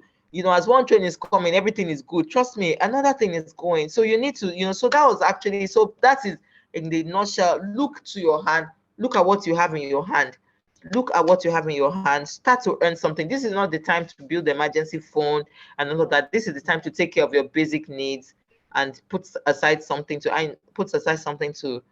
pay yourself Zansi, first. So let me help you here too. Let me add to what Zansi has said. So what is in your hands can be different things. Can be your network, can be your car. Zansi knows my neighbor now. My kids were using the school bus before during the school, and she just came and said, you know what, my driver takes it. She had the driver then. That my driver takes the that she takes the kids to school in her car. That, do I want to carpool with her and I can pay her? I mean, I looked, school bus, carpool, and it was, her money was like way lower. And immediately I said yes. So what did she do? She had used what's in her hands to make money. So she was at home taking the kids to school. She's always first in the morning. She has come to knock. Are the kids ready? And so that's, so pretty much look at what is in your hands. It might even be your car. It can be your network. Your network, yes. It can be your network of friends. It can be some of the skill sets you've learned. So I've told you about how you can use your car to do carpool. How you can, September is coming now. If you have a car, okay, you can meet your neighbors that maybe are in the same school area with your kids. And so, okay, would you mind if I drop them? And it's simple as that. As I said, some of the skills you've learned over time, Canvas skills, Excel skills, even speaking skills, like Oge is doing excellently well. Yes. All the skills you've learned over time. And so just look at what is that. As I said, there's not, right now it's not saving yet. Right now it's trying to earn, because there are always 2 ways. Either you save more or earn more. So now it's just to earn more, just try and get you from 0 to something. And that's what the focus should be on. Thank you. Thank you very much. Wow. So for all those who at this moment have not understood how to, before now, didn't know how to have an emergency fund, and a curveball has been thrown your way, it's survival time. Use your innate skills to get an income first. Then when you're back on your feet, you can then begin to build your emergency fund and learn from that going forward. Thank you very much, both of you. It won't be complete if I don't ask you, in your personality, in your life mapping that you shared, because the first one was spirituality, and you talked so much about it. It was quite an interesting thing, getting us centered, whatever it is we believed in. So I'm asking, is there an ideal faith-based lifestyle one can aspire to? I don't know. I didn't get that question. A faith-based lifestyle, like an ideal faith. Yes. No, I think a faith-based lifestyle that is, all centered on your faith, your belief. Okay. Let me help you. Like okay. You know me, I'm the practical person. Senami is the theory. So let me give it to you. Okay. So now, okay. So there are so many aspects of Senami and myself that we didn't mention. About the first fact, we're both Christians and we attend the same church, but we weren't raised Christians. My mom is not a Christian. My mom is actually a Muslim. But what my mom raised us at was, and that's why we keep hammering on that, was about being curious. Now, my mom is Muslim, but she didn't raise us Muslim. She raised us Christian. Like we even we were baptized in the Catholic Church and everything. My mom was so you can imagine. My mom was Muslim and she took us to the Catholic Church to be baptized because my father's side is Catholic. I said, can you even remember your Catholic name? I remember my own. No. As in, Yeah, I'm so Lydia. I'm Teresa. I'm Teresa. See, we have revealed so Oh, many things about nice. Lovely ourselves. saints. So she took us to, but that was not the pivotal part for us in our faith. The pivotal part for us was we had to discover our faith for ourselves. We had to discover our faith for ourselves. So I don't know if Crystal is here. Crystal isn't here. So I think mine was probably in the secondary school, I'm sorry, university. And that's really where most of us try to find our path, like, okay, this is where. So it was in university. Sorry, I said secondary school. Sorry, university. Some people in secondary school, but so now in terms of a faith-based life, ideal faith-based lifestyle is that you must, I'm sorry to say, it sounds like I'm saying must a lot, but honestly speaking, you must deposit in your spiritual account every day. As in, I don't care how you do it. You must pray, you must read your Bible, you must meditate on the word, you must reflect, you must study, you must listen to this thing. You must do every one. As in, it doesn't. You must commit yourself, and that's why I said that your bank account. So it's not the day that is that whether in whatever religion that you decide, if you decide that you want to worship a stone, I'm sorry, you must worship that stone every single day. You, as in, if that's your personal decision, but you must do something in every, and that's why I said that you must try every day. You must do it every single day. Put in your relationship account, put in your spiritual account, put in your financial account, put in your, just put it. It's the day when you need to draw from it. And as Senami has said, we just not shared. It sounds like we're sharing all the rosy sides and all of that stuff. It's just because we haven't shared the curveballs that we both had in our lives. I've shared a little bit about it, but I know if my faith was not strong at the time when I lost my job, as a when I sorry, did I lose the job? Self, I resigned. Okay. At the time when I resigned, and I would have been easily swayed. I would have been easily swayed by a lot of things, and that's why you need to be strong on these things, even in your social life with your spouse or your children. You have to, if you, the more you deposit into these things, the more solid those pillars, as Senami said. If there's any civil engineer here, the more you put into the more solid those pillars are. So the day you need to lean on that pillar, that's not the day it's going to fall. The day you need to lean on your spiritual pillar, that you have put in so much work. Say knows me, I mean, yeah, just so I say, as cool and funky and all of that as I am, as in, I'm not even going to lie. I read the Bible by myself, back to back. As in, I literally commit to it because I've seen it happen. I've seen where you need to rely on that pillar, and the pillar is not strong enough to hold you. You need to rely on your family at the time when you've lost a job, but you yourself, you did not, when you were working, you did not even, we were not intentional about spending time with them, and so they don't want to spend time with you. So these pillars, the more you solidify these pillars, the more it will. And the only way to do it is daily. I'm sorry, that's just the only way. You cannot be Sunday medicine that we used to take when we were in secondary school. You can't. You have to be like every single day. Like I told you, I said I had a snap. I snapped at my son today, and we made up. We're still going to talk about it tonight. God, as in, It's not so yet you need Sunday to. now. It's not yet meeting time. No, we don't want to loud it. Don't let everybody hear our love affair, our love squabbles. But really, you need to put in something into your spiritual life every day. Just try. You're So Zansi, let me Muslim. ask you that. So I Yeah. know Zansi is a Jesu, but some of it. So I agree with Zansi. You have to be intentional about adding something to your spiritual life every day. Now I'm coming from the working angle. I know when she used to read the Bible, like I used to get so envious, like Zansi would just be quoting, I would just be quoting Bible verse, the Bible, this thing, verse this, that, and I'm like, where do you find the time? This time Yeah. that Okay. I want to be reading this thing like you. I think she now gave me the hack of the audio Bible. So what I started doing was that I started listening to the audio Bible because I'm usually like 6 a.m. I'm getting ready to move out. So it's playing in the background. I'm listening to things, and I've learned this mind, subconscious, when you are going through some things, you don't know when the word will just come out and just say, this is the word, this is the pillar that you're going to stand on right now. So is there a perfect spiritual lifestyle? No, there isn't, because our God is such a dynamic God. But what was it? Just be intentional about building that relationship with that spiritual relationship. So be intentional about it. If you cannot, if you don't have time to read the Bible every day, you can listen to the audio Bible. You can listen to, what's that app that we now do? That's daily one. Oh, my phone is not here. That the Bible verses. So you can but you mentioned something, Senami, and I think I forgot to mention that part about when we both decided that our relationship with God was going to be relationship and not religion. And that's one thing. Sorry, you cannot catch Senami and I on religion. We've always been about developing a relationship with God. Like it has been a relationship. And that was probably one of the things that pushed me to start to study the word. Maybe if you are in a relationship with someone, he's your lover, you are his lover, you are going to read his love letter to you. He's going to read your love letter. So that was what made me start studying the Bible by myself.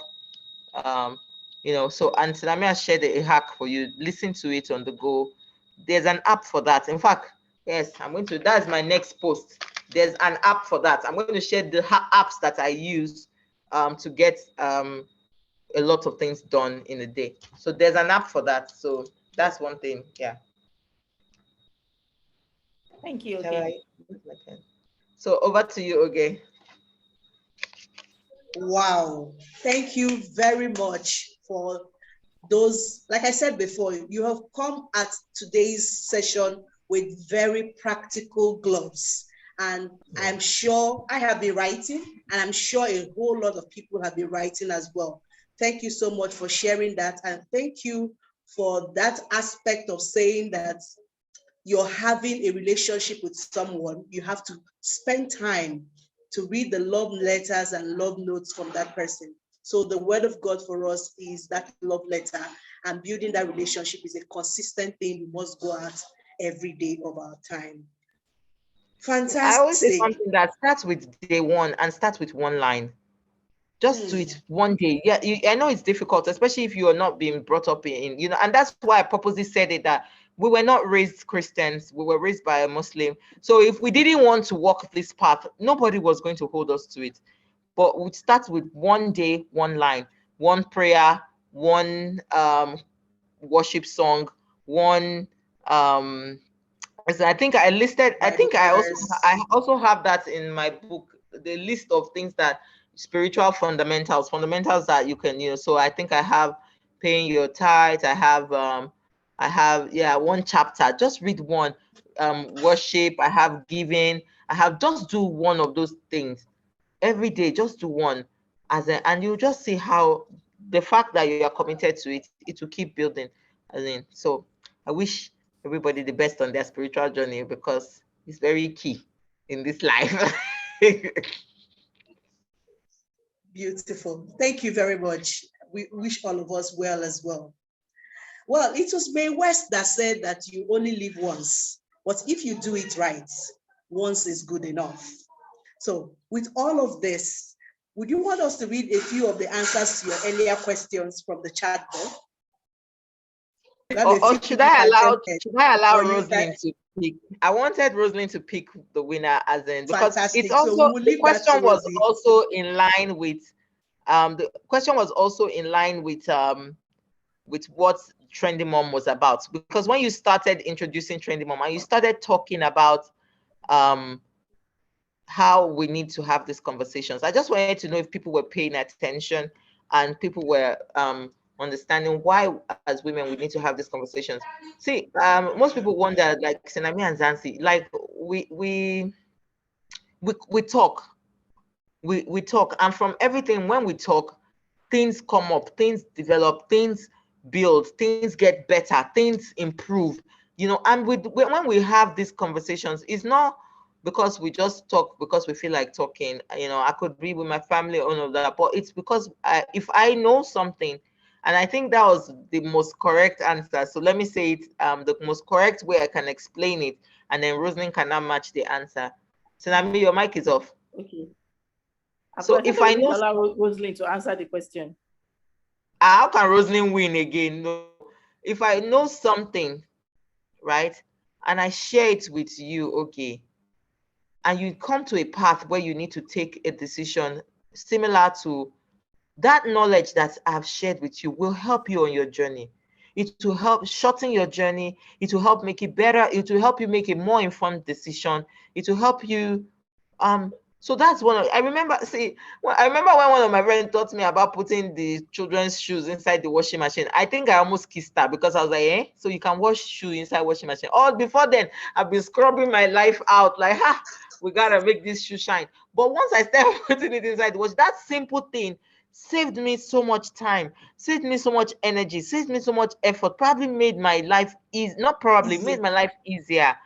So we have these conversations. We could not, this is, to be sincere with you, Rosalind, you are, I need to give it to you because this is the very first time ever that Senami and I will be having a live session together. It's either I go to support her event or she comes to support my event, but never together, because we were like, okay, let's do this, as in, because people need to hear these things from a practical standpoint. Just hear it without any, and I think when I shared my audio, I said, if you are looking for the loud, let's do it like this, you won't get it here.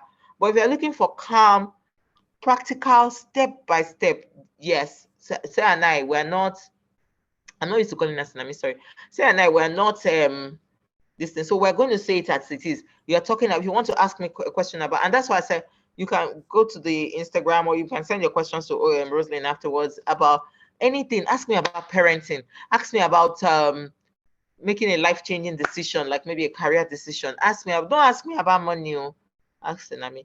Ask me about your spiritual life. You want to get deeper in your spiritual life. Yeah, I'm here for you. Ask me about personal development. You want to get better at speaking. You want to get better at giving. You want to get better at, you want to grow spirit in your personal development. You want to ask me. Once again, don't ask me about money, please. That's Senami's department. So yeah, so Rosalind, over to you about answering the question. Okay. Okay, I'm gonna nominate you. Yes, please. Because you see, most people on this chat, I think I know them. So you probably may not know as many people as I know here. So that I'm not impartial, please choose the winner. Oh, bless. Okay, I am honored to do that.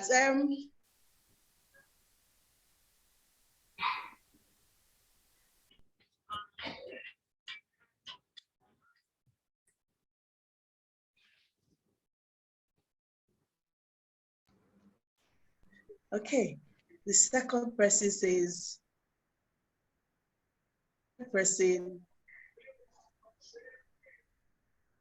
okay, I think it was Gloria.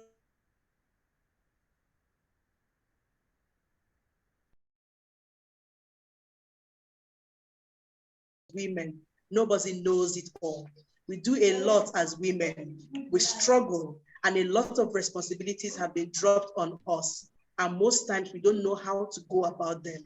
But conversations like this help us put it in the right perspective. So for me, Gloria hits the nail on the head. Congratulations, Gloria. So please, I don't know how, Gloria, will you send your address to me or to Gloria? So you're gonna win one of my journals. Oh, so beautiful. Will you send will you send it to me, or maybe Rosalind, if you know her address, just send it to me. I will send it to you. I still have one. Once it's full, I break it and buy a new one. Okay, no, okay, sorry, that's another. Who am I saying? Somebody sent in a message. Yeah, correct. Gloria did well. Yes, so that means everybody's in agreement. So Gloria is winning one of my journals. In fact, I don't know if I should start calling it limited copy only because Senami has been asking me to do a reprint, and I have not. I've not agreed to do a reprint yet. So this is limited copy. So Gloria, you're getting a copy of this from me. Please send your address. So yes, it's very important for us to have these conversations. your answer. In fact, I wish I could screenshot it and post it and share it and all of that. That yes, as women, we're juggling so much. It's very important to have this conversation so we can help each other on the journey. So congratulations. I don't know, I will sign it or something. I don't know, autograph Yes, it. so you autograph it, yes. Yes, you're getting one copy of the book from me. So that's for Gloria. Thank you so much, Zansi. That's beautiful. Well done, and congratulations to Gloria as well. Wow. I promised all of us at the beginning of this that today's session would give us a September to remember.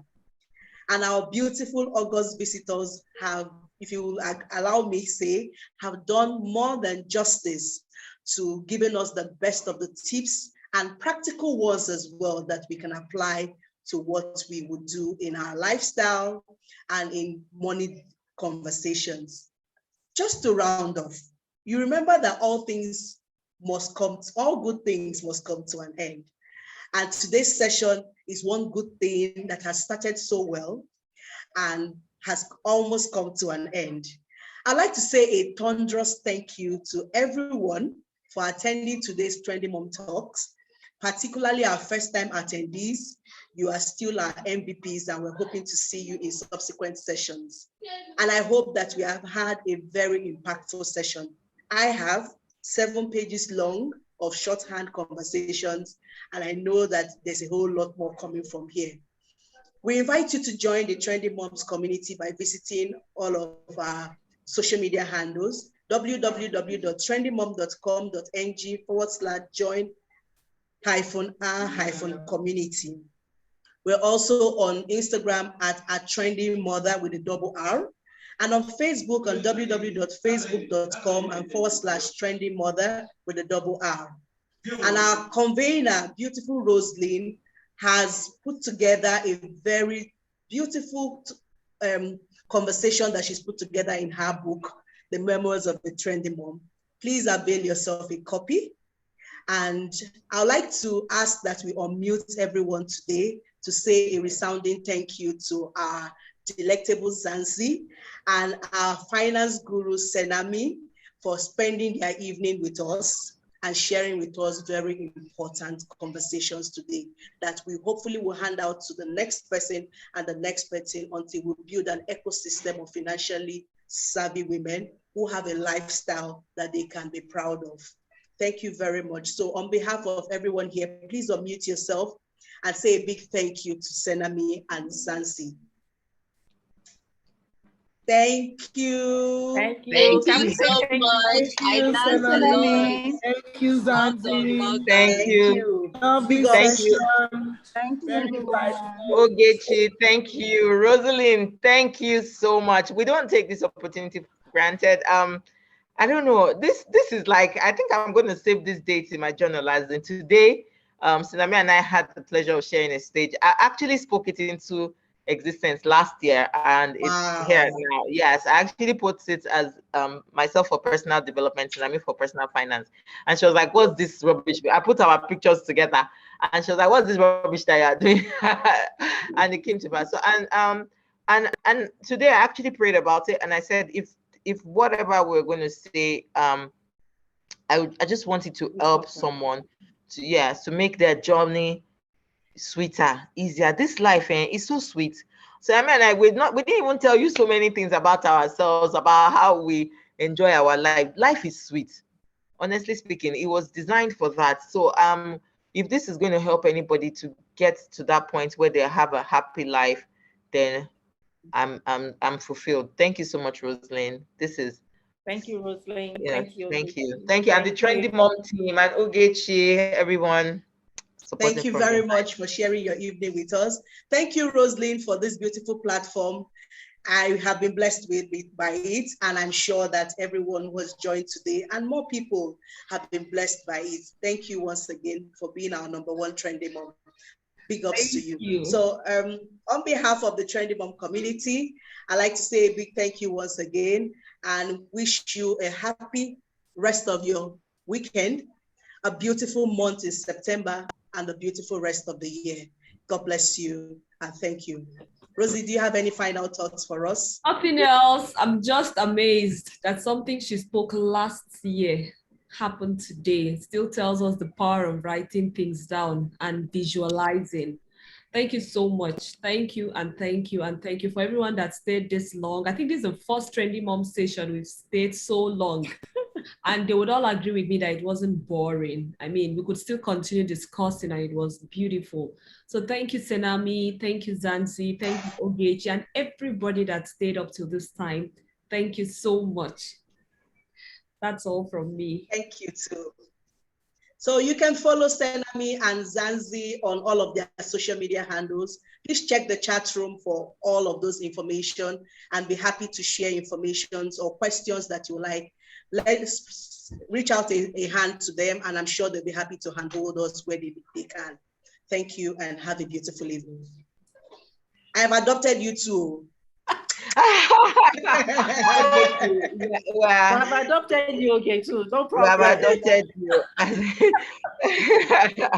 You know, when you said that, there's a cousin of ours that she calls herself our sister, and like people kind of, you know, like are like, why are you guys so close? You know, why are you? She's like, no, wherever Senami and Zansi are going, we are going together. We are all going on this trip together because these girls are, you know, and it's just been intentional. She realized the gaps in her upbringing and all of that. She was like, you know what, wherever you guys are going, let's do this thing together. And we've been together. So how long have Kafayat and us been together for now?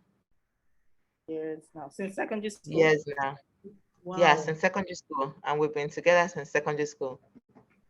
Yeah. Anyway, so thank you, okay. Thank you, Roseanne. Thank you. You're welcome. Thank you. My love to your families. On the call. Oh. Good night. They've not done. There's no more gist. There's no more gist. What is there any other gist? What happened today? Brandon's son went swimming. Did he win? Yes, we are. Oh gosh, I didn't show pictures. Team Swordfish and team. Honestly speaking, I forgot Aquamarine. We're getting ready for Olympics. So he likes. Yes, I think we didn't talk. I think we ordered. Please, everybody can unmute their mics and let's chat, or we can start leaving this. Now, this is Oge, Roslyn, and Senami and Zansi vibing. So you know, we didn't mention about how intentional we were about being prepared. You only asked about the finance part, and you know, okay, we know we're talking about how we're intentionally raising our children, and we're talking about the place of extracurricular activities and everything. So one of them swims and does auto club, the mechanic club and STEM and all of that. And Nami has mentioned it too, that her sons do STEM and soccer. So today we had to go to the swimming pool. That was what caused the squabble, because he was like, he did the first one and you know he did well, but then he was like he wasn't going to swim the second race.